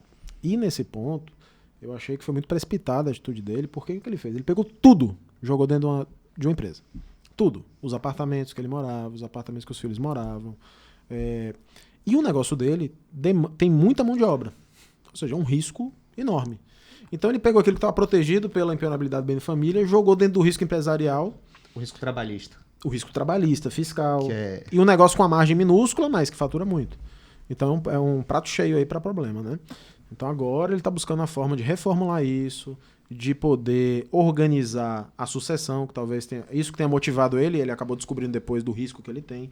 Mas é muito comum que às vezes a gente escuta o oba-oba, todo mundo tem que ter um patrimonial. Tem dinheiro, tem que ter um patrimonial. Nem todo mundo tem que ter um patrimonial, exato. depende da configuração Não tem do uma seu receita de patrimônio. bolo. Não tem. Não tem receita de bolo. A gente sempre fala no escritório. É uma questão de alinhamento de expectativa. O que você quer exatamente, o que uma patrimonial O que é pode lhe possível ter, oferecer né? e o que é possível ter. Exato. Eu quero proteção de tudo, blindagem de tudo. Aí você vai começar a trabalhar com paraísos fiscais, operações internacionais e vai estar sujeito a outro tipo de risco. Criminal, inclusive, de evasão de divisa, evasão de receitas. Não. Isso Aí- é feito demais, na verdade. Na verdade, Muito. aí já é Então, quando o nível tá subindo Eu muito, né? lembro, a minha memória Que a princípio não é crime. Você tem Que é crime uma não é patrimonial declarado. em paraíso fiscal, não é Sim, crime. sim. Mas você começa a entrar em outro tipo de atividade. É isso que às vezes não é isso que o contribuinte quer. Às vezes ele Sim. quer uma patrimonial para pagar menos imposto de renda ali do aluguel dele e tal. Que eu me lembro que teve algum tempo atrás, teve alguma questão tributária do fisco federal sobre esse dinheiro fora e alguma isenção para a pessoa trazer o dinheiro, não é isso? A repatriação do dinheiro. É Eram pessoas isso. que tinham dinheiro fora, não tinham declarado e, portanto, estavam irregular, né? Regular porque ele está sendo bonzinho. E, obviamente, que eles não iam declarar isso, né? Então, e justamente o crime estava aí, não declarar. Então, eu acho que, eu não lembro agora qual era a alíquota do imposto. Mas era algo super atrativo. Salvo engano, era algo em torno de 5%. Posso estar errado aqui. vendo que eu sei tributar, Já pede pessoal aí comentar, né? E botar nos comentários. Pesquisar e qual botar foi nos a alíquota da comentários. repatriação? Bota Qual aí. foi a né? alíquota do imposto de renda da repatriação, mas foi uma janela que se fechou também. Né? Já também não existe mais essa possibilidade, né? Foi um programa... Teve um gap, aí, também me corrijo se eu estiver errado, mas foi uma Não, janela de oportunidade. Certamente não foi. Foi uma janela não de oportunidade. Era Entendeu? momentâneo mesmo. Assim como são os editais de transação, aí já puxando outros assuntos aí de tributário, né? Os editais de transação, a todo momento também estão abrindo e fechando. E aí você tem que entender se aquilo faz sentido para você ou não. Né? Sim. É como a gente disse, o crédito tributário é um bem disponível. E então não cabe ao prefeito, governador, presidente simplesmente falar assim, olha, eu vou perdoar ou então eu vou reduzir, né? Para que você consiga discutir e, de fato, o contribuinte e o fisco chegarem num consenso, você precisa ter essa autorização legislativa que é feita através desses editais, né, chamados editais, que permitem algum tipo de negociação, você apresentar proposta de pagamento, coisas que estão fora ali da receita de bolo, né? Das leis de parcelamento. E aí você também tem que ter criatividade para ver o que os auditores, perdão, o que os procuradores vão aceitar. No Brasil, acho que faltava muito isso. Né? Era muito engessado, né? É muito engessado. O próprio princípio da legalidade meio que travava tudo. O cara não tinha condição de aceitar algo que não fosse na vírgula que era devido. Quer ver uma coisa que era absurda? Essas ações de PTU mesmo. Nós tínhamos audiência de conciliação. Gente, Assim, excelência, eu pedi excelência. Veja bem, a gente tem aqui...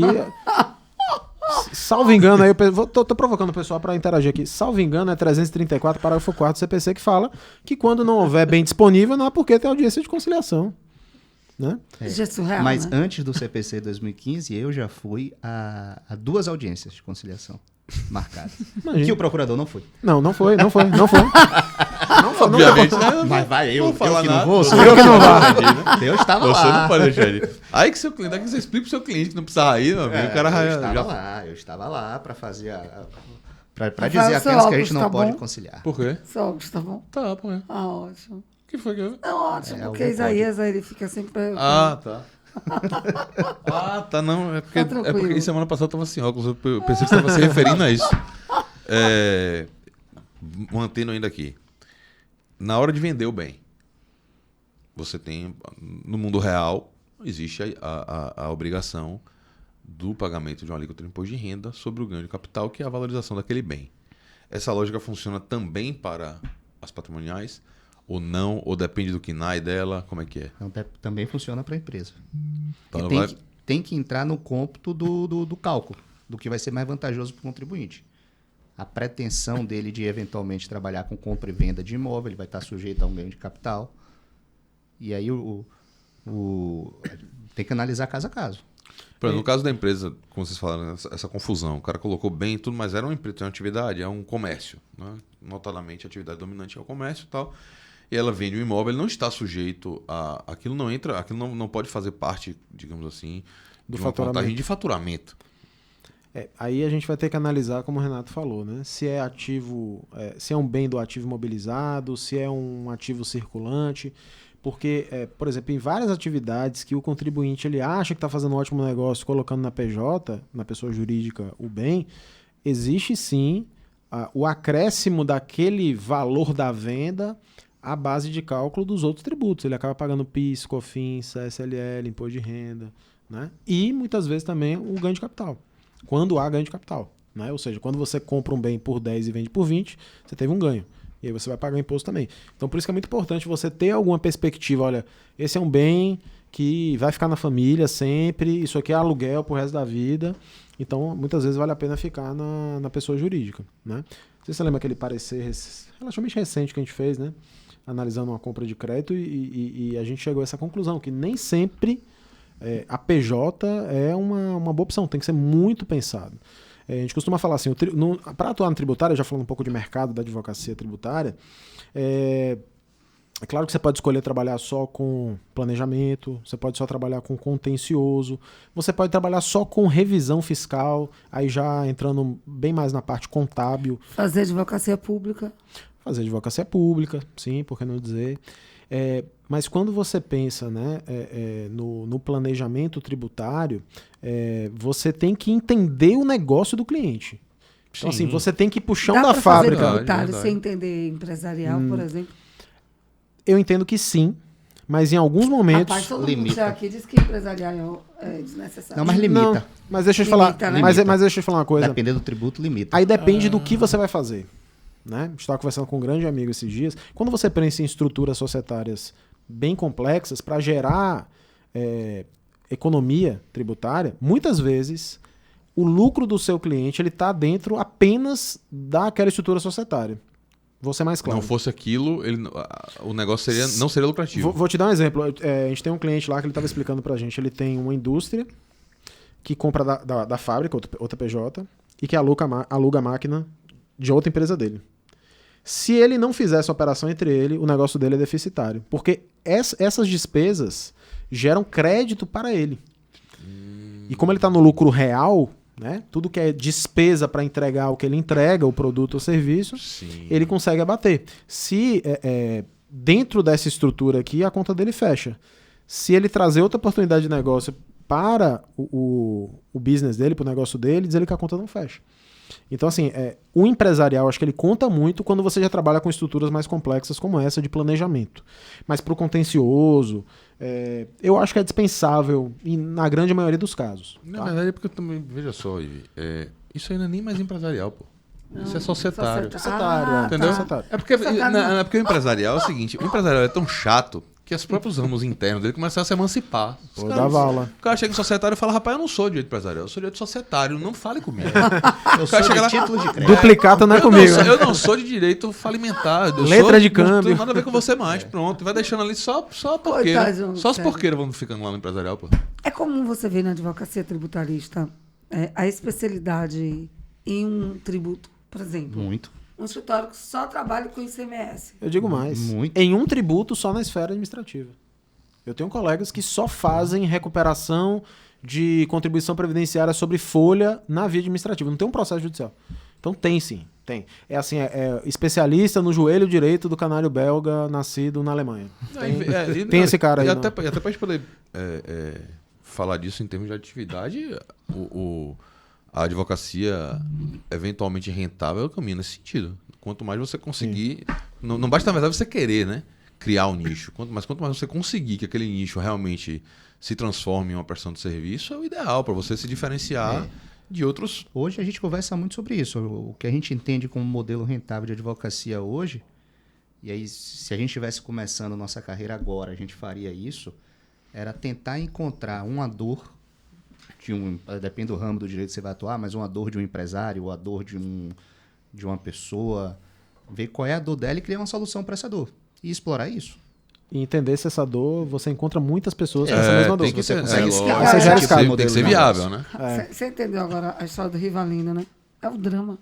Ah, sim, é verdade. Falar nisso, acho que tá na hora da gente falar Tá na sobre hora. isso. Tá Tá na na hora. Trending Tá na topics hora. agora. Tá todo mundo aqui, até o momento, Por já quê? mais de uma hora de podcast. É a cereja Por que do que bolo. Rivalino não é Rivelino? Eu fiz uma Você joga pesquisa. bola? Eu jogava muito bem bola, viu? Muito Se Normalmente alguém quem fala muito isso não é bem. verdade, né? Não é verdade. Você já participou de Se algum alguém- barba que eu jogo sério? Não. Então você não joga Não, bola. Riva jogava era ping-pong. Pode falar sobre isso. Rapaz, isso atleta dá pra um profissional de ping-pong. outro podcast, mas não nesse Porque podcast. Já disputou o campeonato na Alemanha de ping-pong. Mas enfim, eu fiz uma pesquisa no Cadastro Nacional da Advocacia e só existe um advogado no Brasil com o nome Rivalino.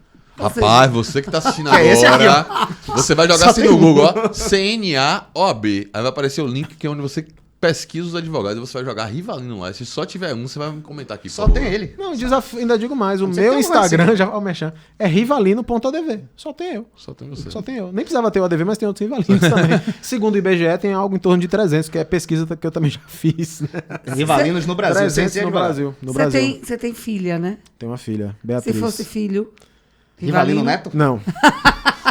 Pai, eu te amo, Ele mas não vai aumentar 300 a gente- Não vai rolar. a gente tá ia bom. encerrar essa- Vamos parar por aqui. não ia ter trilogia, não. Não ia ter trilogia, não. Eu tive um colega de escola, o nome dele era Laudenor. Até médico hoje, um abraço. Tem anos que eu não vejo. Obviamente era Laudenor Júnior, porque o pai era Laudenor. E aí a gente também não chamava o cara de Laudenor, chamava ele de Júnior. Lau. E dos derivados de Não era Júnior. Lau, Júnior, não? Jureba e tal coisa. E aí veio o pai teve uma menina, nasceu, ele botou Laudênia. E aí veio um terceiro filho. Quase Quando veio o Laudênia. terceiro filho, ele colocou Quase. Gustavo. Porra, não. Peraí. Que Foi sacanagem incoerente, é essa? Não, incoerente. que sacanagem é essa? Você Tem vai- muita incoerência. É com a mesma mulher? Sim. Não, Que não sacanagem, teve influência da mãe. Esse último filho aí, por que esse benefício todo? Não é porque Laudenor, Laudênia e Gabriel. Um abraço pra você, viu, Jabão? Se você algum dia assistir esse vídeo aí. Mas sim, aí você é Rivalino e não é Rivelino.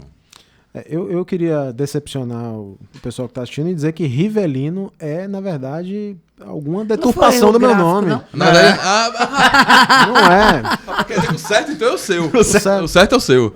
Na verdade, Rivelino, Enfim. Seleção Brasileira, Copa do Mundo, tá errado. não é que tá errado. Mas, na verdade, Rivalino. E Rivalino, 300 no Rivalino Brasil, vem tá de um certo. conto de Shakespeare chamado Tristão e Isolda, que é como se fosse uma versão de Romeu e Julieta. Me senti humilhado agora. Aqui. Agora foi. Registro Você que eu vê. nunca li. O Podcast livro. Aleixo também é Eu nunca li o livro, cultura, viu? mas- Você gosta tanto de Rivalino que você Não, nunca leu na o livro. verdade, sempre me perguntaram, pô, a origem do seu nome. Eu falei, deixa eu pesquisar a origem do meu nome. E aí eu vi que era um conde dentro desse conto aí de Tristão e Ele Isolda. tem cara de conde. Não é? Pô, Tem. O nome Rivalino ou eu tenho cara de Os dois, Porque eu não esse tenho, bonzinho aqui. eu reconheço que eu não tenho. Os dois. Mas o curioso do nome diferente é o seguinte, que na adolescência é muito complicado. Imagina você na festa, lá na balada, Riva. qual é o seu nome? Rivalino o quê? Júnior. Né? Aí chega a hora que você desiste de querer explicar para as pessoas qual é o seu nome. Mas quando você fica um pouco mais velho, é um nome muito impactante. Eu quis, obviamente, não quis botar um nome diferente da minha filha, né? Pra ela não ter que passar por isso. Mas hoje eu gosto bastante do meu nome. Não, a gente não tá duvidando, Não, mas quando eu era adolescente. Rapaz, não, Olha, vou quando eu era adolescente, eu tinha os meus problemas. Vai dizer que isso vai muito mais longe. Vou pedir desculpa pro pessoal que tá assistindo, que eu preciso falar disso aqui agora. Tem um amigo meu da época de escola, que foi presidente de uma das maiores empresas desse país aqui já. E ele tinha um nome, o primeiro nome era um nome realmente bastante estranho.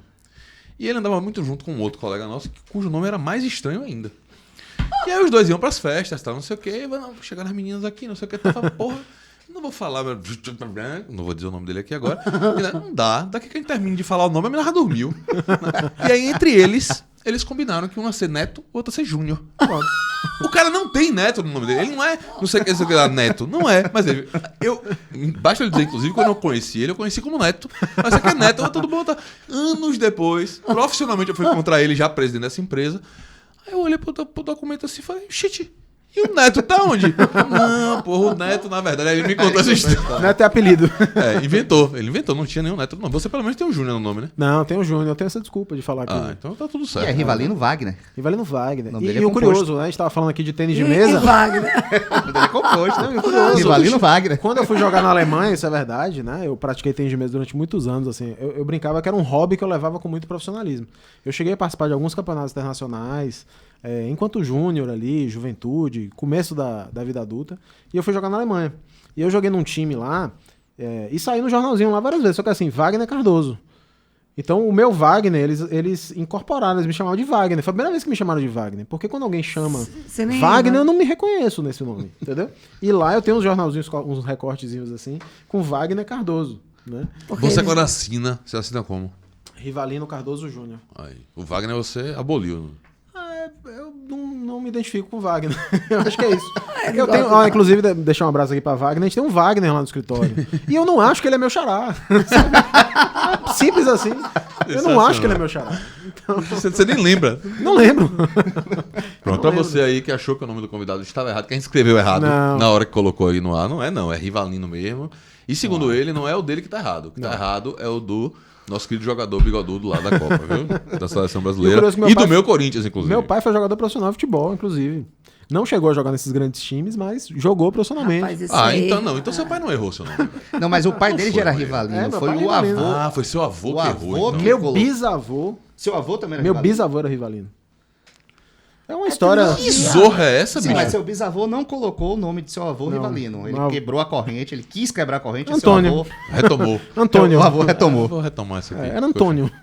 Foi a mesma coisa de Gustavo e. É. Mas quando eu dou aula sobre direito ao nome, eu digo que tem a tese da vingança. Que faz todo Seu pai sentido. quis Que se faz todo vingar. sentido. Faz todo sentido. Meu é pai verdade. também se vingou, hein, meu irmão? Botou... Como é o nome do seu irmão? Derrube logo aí, vai. Ailson Hollenberg Reinaldo Lira Filho. E ele Ele tem acredita... 3 nomes, velho. Não, Não, mas rapidinho. Reinaldo é sobrenome?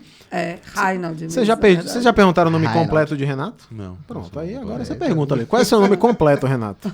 É Renato Medrado Bonelli Borges Teixeira. Pronto. E vocês falando de Rivalino aqui. É. Eu tentei botar o de meu filho, Renato Medrado Bonelli Borges Sua esposa Teixeira, deixou, né? segundo. Porra. Eu ia começar uma dinastia. Eu ia começar... Não, eu conheço um segundo. Eu queria começar Advogado, uma então. dinastia. Também conheço. É, Já Antônio pensou, César meu neto? Nonato Gaspar tem II. Um problema abraço nenhum. pra ele aqui. Já pensou, meu neto? Renato Medrado Bonelli Borges Teixeira. Você Terceiro. vai trazer um Renato pra falar de direito civil, direito à personalidade, nome. E aí Não, tem não um. vingou, não. O nome dele Não? é Tel. Sua esposa chegou. Ele vai te agradecer na época da alfabetização. Vai. Minha esposa me convenceu que eu não queria. Vou perguntar pra minha esposa se eu quero. Lá em casa é assim. Ela O me homem tem que convenceu decidir se ele quer ser feliz ou se ele quer ter razão. É verdade. Isso não faz todo sentido. Mentira. Pra gente, eu não vou, obviamente, querer que a gente fale aqui sobre ICMS, porque realmente ICMS, até onde eu sei, é um assunto Não é só para questão que 45 você- podcasts, né? Porque é um negócio, é um universo. Eu nunca entendi aquele negócio. Lançamento pra frente, lançamento Não, pra esqueça, trás. esqueça. A gente tem uma vez com um procurador e advogado, foi lá no programa com a gente, tem alguns anos isso.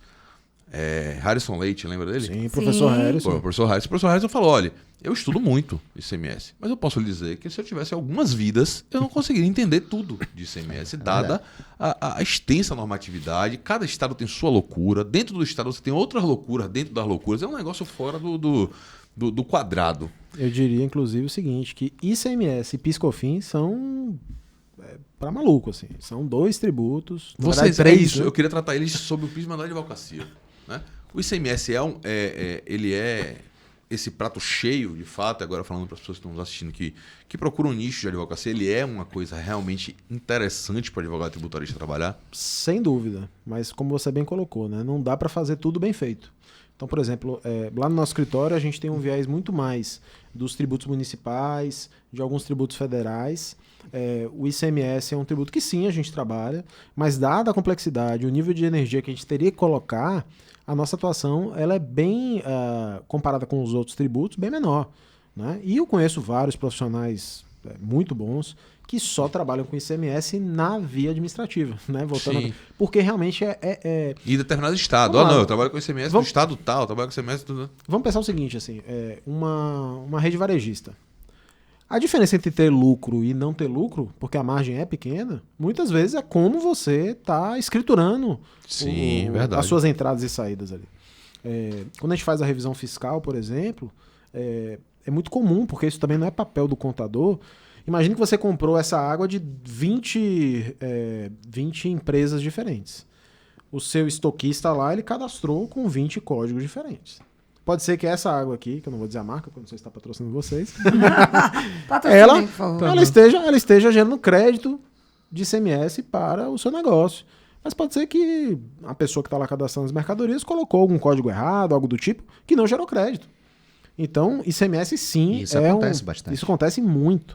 A gente fez um levantamento recente, assim, e conversando com parceiros e colegas, a cada 10 empresas, 9 ou tem risco ou tem oportunidade. Quando você vai fazer uma análise sistêmica, sobretudo de PIS/COFINS e ICMS, 9 a cada 10, ou seja, 90%, tem ou risco ou tem oportunidade. O que é risco? Alguma coisa está fazendo errado e que se a fiscalização chegar, você vai tomar autuação. Oportunidade. Créditos que estão escondidos na sua contabilidade e que você não se apropriou. Né? Então, é sim um mercado sensacional. Eu costumo falar assim, se você pretende advogar para a empresa, né, você tem que saber um pouco que seja de imposto de renda, pessoa jurídica, PIS, COFINS, ICMS e ISS. Sim. Porque aqui você engloba, e IPI, né? Aqui você engloba a maior parte dos problemas de empresa. Então, não dá para você ser especialista em todos esses. Não dá. Sim. Mas alguma noção para poder ter uma primeira conversa, para depois poder buscar um parceiro com uma conversa um pouco mais qualificada, você precisa saber imposto de renda, pessoa jurídica, PIS, COFINS, IPI, ICMS e ISS. Também se você for para pensar qualquer rumo do jeito assim, você vai, né? O cara que é advogado, para continuar brincando com o Glicério aqui, o cara que é advogado da área empresarial, ele não faz absolutamente tudo da área empresarial. Ele vai ali no... Não, eu sou bom de societário, eu sou bom de falência, eu sou bom de... Né? E ele vai Sim, se... claro. Eu tenho um amigo que o apelido dele é Defeso. Ele só trabalha com um dos benefícios previdenciários, que é o seguro defeso. Só. Né? Ponto. Só trabalha com isso. Então, é ultra mega nichado. Né? Então, concordo. Ele achou uma dor que muitas pessoas têm e ele consegue replicar a solução daquela dor para muitas pessoas e vira referência, obviamente. Né? O nível de autoridade que ele tem, porque já resolveu esse problema para várias pessoas, acaba sendo muito maior. Né? E ele busca parceiros quando Precisa. Quando aparece outro tipo de demanda. Que vai aparecer. Sim. Aparece uma pessoa que ele resolveu esse problema previdenciário, pode procurar ele para outro problema previdenciário. Deixa eu fazer uma pergunta de... Assim, não dá para fugir dessa pergunta num período tão delicado como a gente vive, de prévio às eleições. Qual a chance de sair uma reforma tributária?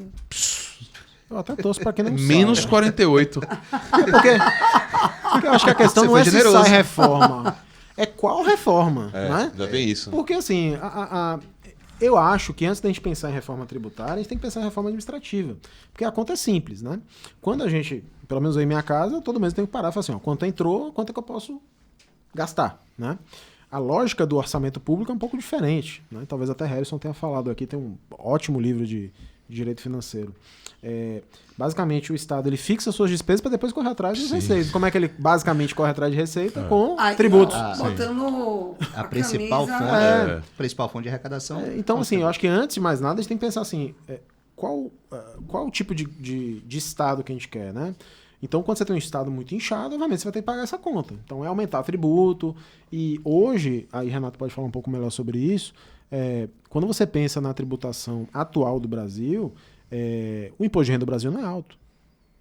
O que é muito caro no Brasil hoje é aquela tributação que você não está enxergando.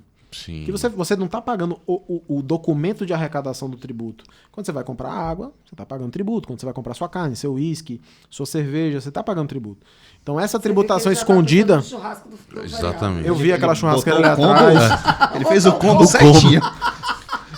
Ele colocou uma picanha, um carvão, um espeto. Você tá pagando tributo na porra? Pois é. É bom, nessa hora é melhor esquecer, realmente, né? É melhor esquecer. Mas eu acho que quando a gente pensa em reforma tributária, a gente tem que pensar assim, primeiro, qual é o tipo de Estado que eu quero ter? Sim. E como é que eu vou custear isso? E quais são os setores da economia que vão custear? A reforma que se propõe, pelo menos a que foi divulgada aí pelo governo, eu não vejo com bons olhos. É uma reforma de aumento de tributo. E não é uma reforma. São alterações no imposto de renda. Às vezes a gente tem assim, PEC da reforma tributária. Aí você vai olhar, ele faz algumas alterações no imposto de renda, passa a tributar lucros e dividendos. Isso não é reforma tributária. São alterações de um tributo, alterações de dois tributos e tal. Reforma tributária, então, seria estrutural. A lógica sistêmico. do sistema. Sim. A lógica do sistema. Isso eu não acredito em curto prazo no Brasil.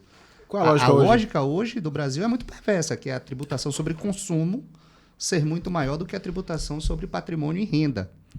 É perversa porque atinge os mais pobres. Sim, claro. O tributo, vocês que estão milionários com o podcast, o tributo que Oh, você... meu Deus, Os anjos davam... Upa, Lele. O tributo que você paga sobre o pacote de macarrão que você compra no mercado é o mesmo tributo da pessoa que ganha um salário mínimo por mês. É o mesmo tributo que ele paga. Só que aquele tributo tem um reflexo na renda dele muito maior do que o de uma pessoa que tem um pouco mais de condição. E lá na frente ele é isento do imposto de renda em si e ainda fala, pô, que bacana, a pessoa ganha menos, é isento do imposto de renda, mas na verdade já está se lascando lá há 15 anos atrás era isento do imposto de renda quem ganhava 10 salários mínimos. Aí. Hoje é isento do imposto de renda quem ganha um salário mínimo e meio. 2 salários mínimos já paga, então não acompanha. A isenção do imposto de renda também é outro problema também, né? Não acompanha a inflação. Você paga IPVA sobre moto, sobre carros populares. Você Mas não paga IPVA sobre aeronaves, embarcações. Jet ski. Então, você tem toda uma lógica de tributação baseada no consumo que é típica de terceiro mundo. É típico de país de terceiro mundo aspirante a primeiro. Porque quando você pensa em países que têm um nível de bem-estar, de desenvolvimento humano muito grande, você chega a pagar 70%, 80% de imposto de renda. Fala assim, pô, então você paga muito, sim, mas alimento é zero. Vestuário é zero. Bebida é zero. Você não paga por educação, não paga por saúde, não paga por... Não paga sobre consumo, você paga só sobre a renda. Na verdade, a questão tributária de uma reforma ou não, ela faz parte, então, de um contexto muito maior, que não é só o contexto tributário. Não é simples. Não dá pra trazer uma solução simples para algo que é complexo, né? Então você precisa pensar, eu acho que antes de mais nada, no tipo de Estado que você quer, qual é o papel do Estado e como é que você vai custear esse Estado que você quer. Eu me lembro...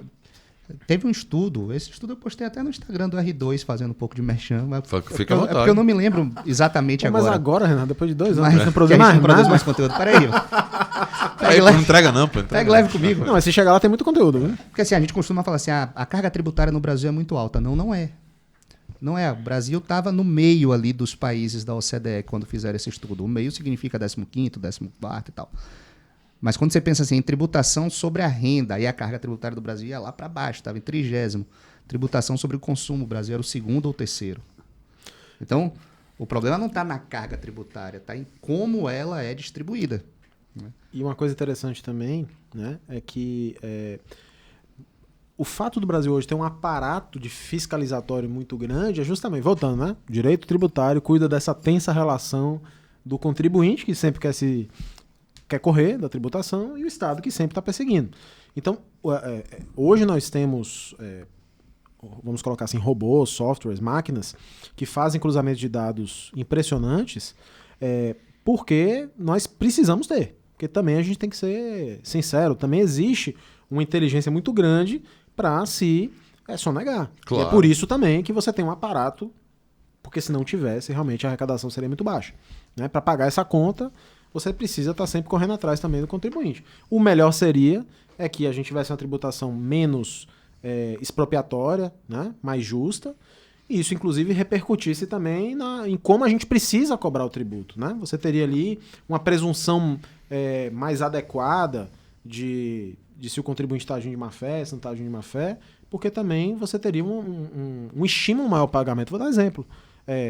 Acho que todos nós aqui somos advogados e desde 2015 os escritórios de advocacia podem estar no Simples Nacional. Ora, o advogado que está no Simples Nacional, ele começa com 4,5%. Por que sonegar a 4,5%? Não tem porquê. Se você ganha até 15 mil reais por mês como advogado e tem uma PJ no Simples Nacional, você vai pagar 4,5%. Você vai estar pagando ali imposto de renda, ISS, CSLL, todos os tributos, toda a sua pinha de letrinhas, você já está pagando ali. Chega um momento que dentro do Simples Nacional não vale mais a pena. Mas já está com faturamento maior, já justifica você ter um planejamento tributário. Mas é um estímulo. Eu conheço inúmeros casos de colegas que a partir disso aí se regularizaram, montaram a PJ. Eles falam, é muito melhor eu saber que todo ano eu divido lá meu lucro. Se eu quiser comprar uma casa, eu sei que eu tenho ali a minha renda comprovada. A gente conhece vários colegas que acabam tendo ali um certo nível de clandestinidade porque não se organizaram nesse sentido. E então, assim, quando você estimula também, e o tributo funciona como... ele tem uma função fiscal e extrafiscal, né? Uma função de arrecadar, que é a função fiscal, mas também a extrafiscal, que é de estimular ou desestimular um comportamento. Não sei se vocês se recordam, lá em 2009, 2010, os veículos importados tinham IPI zero. O que a gente viu? A gente viu uma enxurrada de veículos japoneses entrando no mercado e competindo preço a preço por veículos nacionais que não eram tão bons. Teve que elevar a qualidade e estimulou as pessoas a adquirirem esses veículos. Acho que 1 ou 2 anos depois, a gente teve um aumento do IPI e essas marcas sofreram bastante também. Né? Então, se você quer colocar muito emprego, por exemplo, em um determinado setor, é natural que exista ali algum tipo de incentivo fiscal também. Né? Então, o cigarro, tributo o cara colocar o imposto lá em cima para poder desestimular o consumo, para ficar caro. Exato. Você tem... Exato, exatamente. Mas enquanto lógica de sistema, se pensar do ponto de vista assim, principiológico, doutrinário, de estudo do direito tributário, o direito tributário ainda é pouco utilizado a serviço da justiça fiscal, a serviço do princípio da igualdade. O direito tributário era para ser um ramo a serviço da igualdade. E não é. Não é por quê? Porque a lógica está toda baseada no consumo. E no consumo, quem sofre mais consumo é quem ganha menos. Porque o impacto, percentualmente falando, é muito maior na sua receita. Né? Sim, claro. Aí você pega estruturas. O cara que tem muito dinheiro, ele tem estruturas para fazer um planejamento, para montar uma patrimonial, para buscar formas de reduzir imposto sobre o patrimônio e renda. O cara sobre consumo, você não tem estrutura. O que é que você vai fazer para reduzir, você enquanto consumidor, o que é que você vai fazer para pagar menos imposto sobre roupa, alimento? Não tem o que você fazer. Você vai comprar o alimento, a carga tributária está embutida, não tem mágica. Normalmente não se sabe, né? Ainda que tenha essas leis que obrigam a vir escrito lá, é um negócio que às vezes também é meio obscuro, pequeno, né? Não sabe. Então, uma das coisas assim que você precisa, do ponto de vista principiológico, que eu acho mais injusto é tributo sobre alimento. Sabe uma coisa interessante? Não deveria existir. Sim. Eu pago tributo sobre o que eu vou comer. Que é o básico do básico do básico do básico. Pois é, e eu ainda vou além. Eu gostaria de ver uma sociedade com tributação zero de alimento e qualquer tipo de alimento. Porque quando você pensa assim, eu vou tributar os alimentos de luxo, o queijo suíço, Sim. então eu estou dizendo que aquele alimento de luxo não é para atingir as camadas mais pobres. Ao tributar, você vai deixar ele mais caro também. Ao tributar, eu vou deixar ele mais caro. Então, eu estou impedindo o acesso a esse tipo de... Sim, faz então, eu sentido. gostaria de ver tributação zero sobre todo tipo de alimento. E isso vai gerar uma queda da receita muito grande. O dia que a gente vai compensar isso? Tributa jatinho, tributa barco, tributa embarcação, aumenta mecanismo de imposto de renda. Não. Mas se você pensar do ponto de vista jurídico, assim, da igualdade, da justiça fiscal, Sim, claro. a lógica deveria ser essa, tributar a renda, porque é quem ganha mais. Quando você tributa a renda, quem ganha mais. Então, aumenta a faixa de isenção do imposto de renda para prestigiar quem ganha 2, 3, 4 salários mínimos. E aumenta, eventualmente, até a alíquota para quem ganha mais. Cria novas faixas. Essa é uma discussão teórica. Macro, né? Sabe uma coisa Discussão interessante, teórica, não é uma Renan, pra discussão você falar? É falar em estímulo, né? A gente teve o programa PERSE, né? Você conhece melhor que eu aí. Não sei se já ouviram falar do PERSE. Não. PERSE é o Programa de Retomada do Setor de Eventos, pós-pandemia. Ah, pois sim, legal. Falei, por favor, porque a gente ouve falar, mas ouve de maneira muito difusa, né? Nunca ouvi falar termo, É. PERSE é Programa Especial de Retomada do Setor de Eventos. A sigla é mais ou menos essa mesmo. E é um programa feito pela Receita Federal, feito pelo governo federal, que dá basicamente 2 tipos de benefício. Um é você conseguir pagar débitos anteriores em prestações, perder de vista, acho que 160 prestações mensais e com redução dos juros e da multa. E outra, essa é a que está dando mais problema, é você ter a redução a zero das alíquotas do imposto de renda da pessoa jurídica, da CSLL, PIS e COFINS. Então, você basicamente zera os tributos federais sobre as atividades de empresas do setor de eventos. Que no lucro presumido, que normalmente é o tipo de regime fiscal das empresas, além do simples, isso vai corresponder a quase 11,38%, mais ou menos. É. Né? Então é um impacto grande aí. E é um benefício por 5 anos, para até março de 2027. É muita coisa. É muita coisa. Muita grana. Mas para quem está no Simples, por exemplo, como é que isso ia se operar? Aí tem que Aí judicializar. começam as discussões. Quando se criou o PES, não se definiu quais seriam as empresas do setor de eventos. Quando a gente diz que a demanda tributária é eterna, é isso aí. Contencioso não para. Contencioso não para. Não se definiu quais eram as empresas do setor de evento. Deixou a cargo do Ministério da Fazenda, por meio de portaria, assim fazer. Quando ele fez, ele estabeleceu lá alguns quinais que são discutíveis, se são de eventos ou não, né? São setor de eventos ou não, mas como está dando benefício, ninguém vai reclamar. E colocou restrições em outros setores. Por exemplo, um setor crítico, bares e restaurantes. É um setor crítico, sofreu muito com a pandemia, ficou fechado. Sim. Né? Para essas empresas terem o direito ao PES, a portaria exigiu que elas tivessem um cadastro no Cadastro, que é no Ministério do Turismo. Cadastro esse que é facultativo. Então, se é facultativo, a maioria, para não dizer Não todos, faz. Não tem. não tem. E, ou seja, então eles foram excluídos do programa por força de um requisito previsto na portaria, que não está previsto na lei. Então, a Receita precisa judicializar para dizer que esse requisito é ilegal e que o bar e o restaurante tem que ter direito ao PES independentemente do prévio cadastro no órgão de turismo. Mesma coisa o Simples. A lei do Simples diz que não pode acumular os benefícios do Simples com outro tipo de benefício. Então, a Receita também não está aceitando que empresas do Simples tenham direito ao PES. Está precisando judicializar para dizer que a lei que criou o PES não trouxe esse tipo de restrição, que ela é uma lei mais especial, que a Constituição impõe o tratamento tributário diferenciado para micro de um e jeito ou de pequenas outro, empresas. os impostos federais todos que estão sendo reduzidos a zero estão sendo cobrados dentro do Simples Cobrado do de maneira, Simples. na verdade, de maneira simplificada. E aí você gera até uma concorrência desleal. Sim, O exatamente. cara que não está no Simples tem benefício do E aí o cara da que redução a zero. quando soube era do Simples, falou, não, vou trocar então pelo presumido e vou aderir. Uma opção dele, mas ele só vai poder fazer essa opção no final do ano. Ele não pode trocar agora. É verdade. Então ele já perde algum tempo Verdade. de benefício. Mas não seria considerado uma simulação, por exemplo. Não, mas aí ele vai ter novas obrigações planejamento fiscais. Sim, porque por você estar sai no do... você novo sai do- regime. O que está se fazendo mais é judicializando. Pedindo na justiça que o benefício seja concedido Estendido, ao né? restaurante, independentemente do regime tributário dele. Ao restaurante não, as empresas do setor de evento. Não necessariamente restaurante, o problema do restaurante é o cadastro do órgão de turismo. Né? Uma coisa interessante, né, é o seguinte. Às vezes a gente tem decisões que são vinculantes do STF, do STJ, e mesmo assim você ainda enfrenta resistência ou da Receita Federal ou da Receita Estadual. É muito comum, a gente tem uma ação auto-intitulada A Tese do Século, Ah, sim. que é a exclusão do ICMS da base de cálculo do PIS e da COFINS. Sim, né? sim. E que isso demorou cerca aí de 2 anos ainda para a Receita reconhecer a decisão do STF. E E regulamentar, né? agora as empresas que se enquadram ali dentro desse contexto estão podendo fazer administrativamente, mas antes, até pouco tempo atrás, você tinha que judicializar isso. Então, além de você já ter o seu direito garantido pelo STF, às vezes você precisa esperar alguns atos do ministro da Fazenda, atos conjuntos da Procuradoria da Fazenda Nacional com a Receita Federal, para só então, quando a gente diz aqui que o contencioso tributário não para, mesmo quando ele já acabou, ele continua.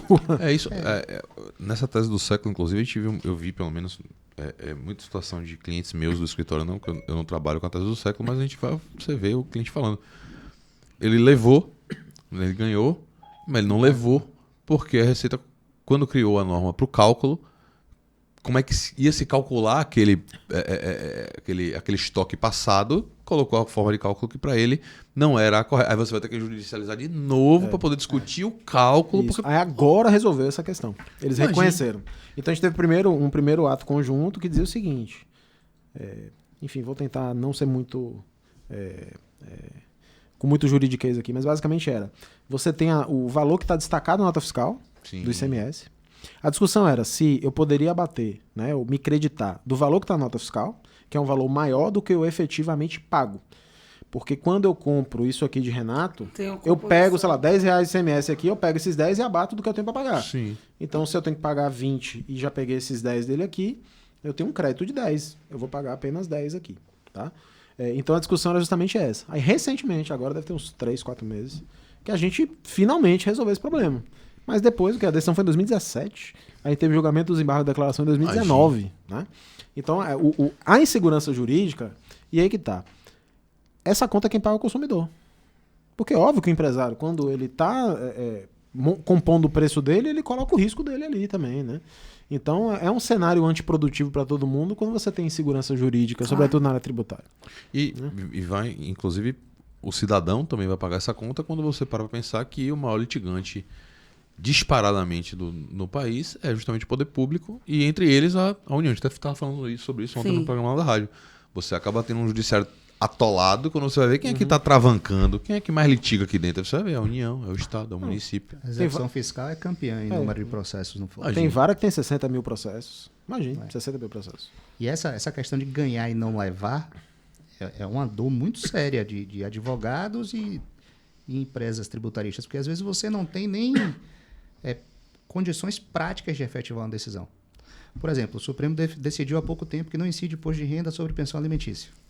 Sim. Mas você tem uma questão muito objetiva. Você precisa declarar a pensão alimentícia no programa da Receita. O programa não tem um campo para você declarar ele sem que haja incidência do imposto. Aí você pode... Tá, aí fica aquela briga, né? O que é que eu faço? Então eu vou declarar no campo errado. Eu vou declarar no campo de rendimento isento e vou botar outros. Não tá certo. Mas é o que tem para dar efetividade a uma decisão do Supremo. Pior é você colocar, aparecer tributo, você não pagar. Aí se eu colocar no outro, vai aparecer o tributo e eu não tenho, no programa de imposto de renda, eu não consigo dissociar as receitas, né? Enfim, aí surge uma série de complicações práticas. O que é que eu faço então? Faço uma sem a pensão, faço outra com a pensão, vejo a diferença, deposito e começa a criar uma série de consequências práticas da decisão que é difícil efetivar.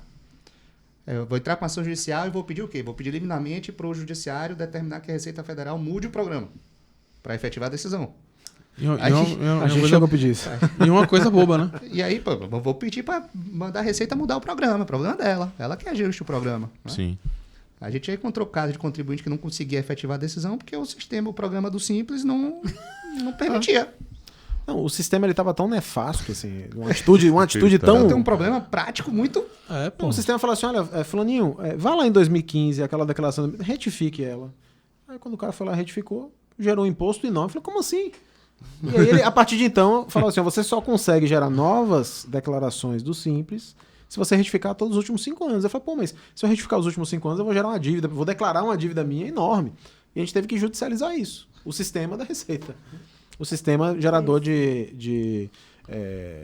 o PGDAS, né? E é o tipo de coisa que se você levar administrativamente para eles não vão reconhecer e resolver, né? Não. Eles vão empurrar com a barriga, né?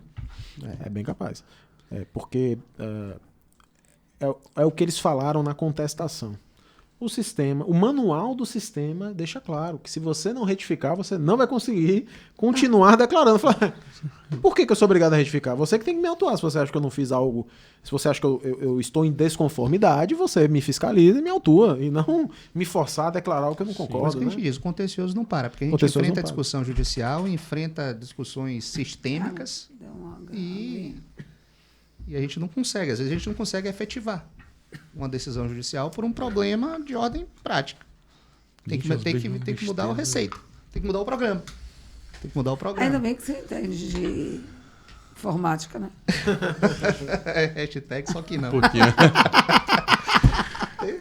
Bom, galera, eu acho que por hoje é só, viu?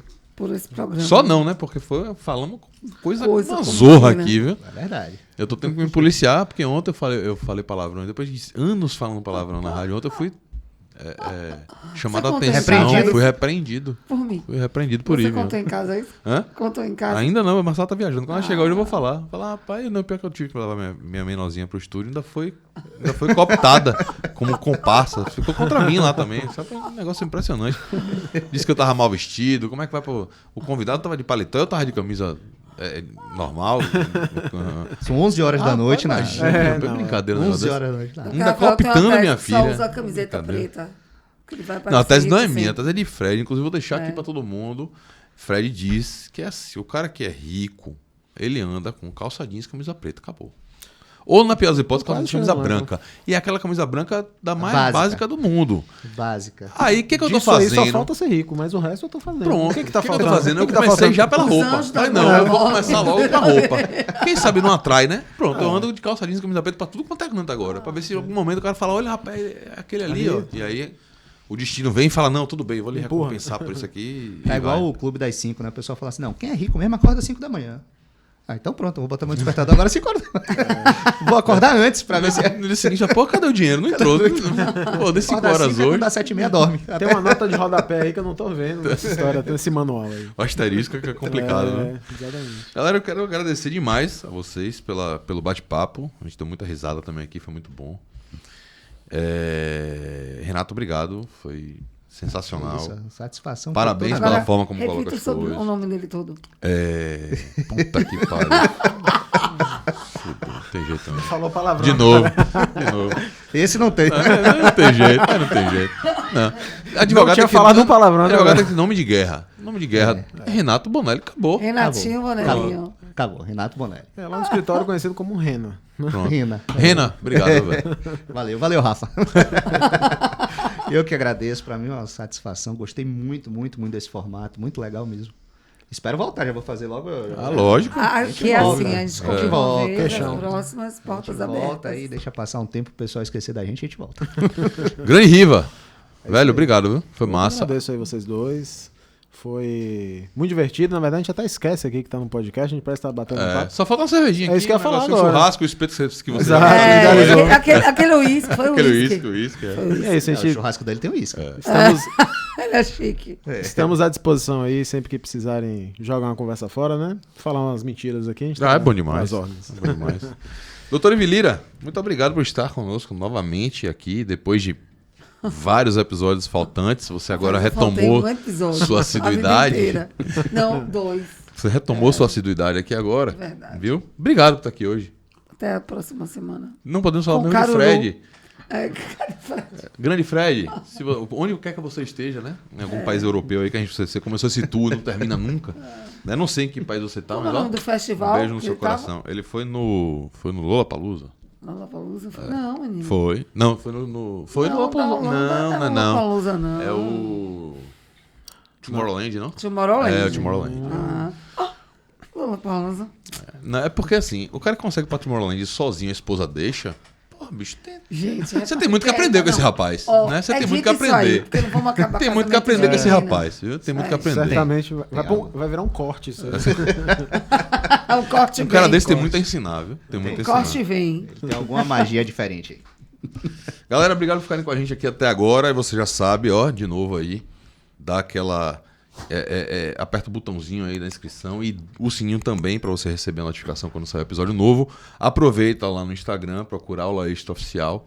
Você já segue a gente também, tá sempre aparecendo por lá algum spoiler de que vai acontecer na semana, as gravações, os momentos em que a gente sobe o vídeo aqui para vocês, tá certo? Semana que vem você também vai nos ouvir lá na Rádio Metrópole, lembrando. Eu vou dizer aqui que é segunda-feira, 11 da noite, mas quem sabe daqui para lá muda, inclusive. Viu? Então, como isso aqui é um histórico, né? Fica aqui para sempre essa zorra desse vídeo, eu também não posso ficar atualizando toda hora, viu? Muito obrigado, até o próximo episódio. Valeu, tchau!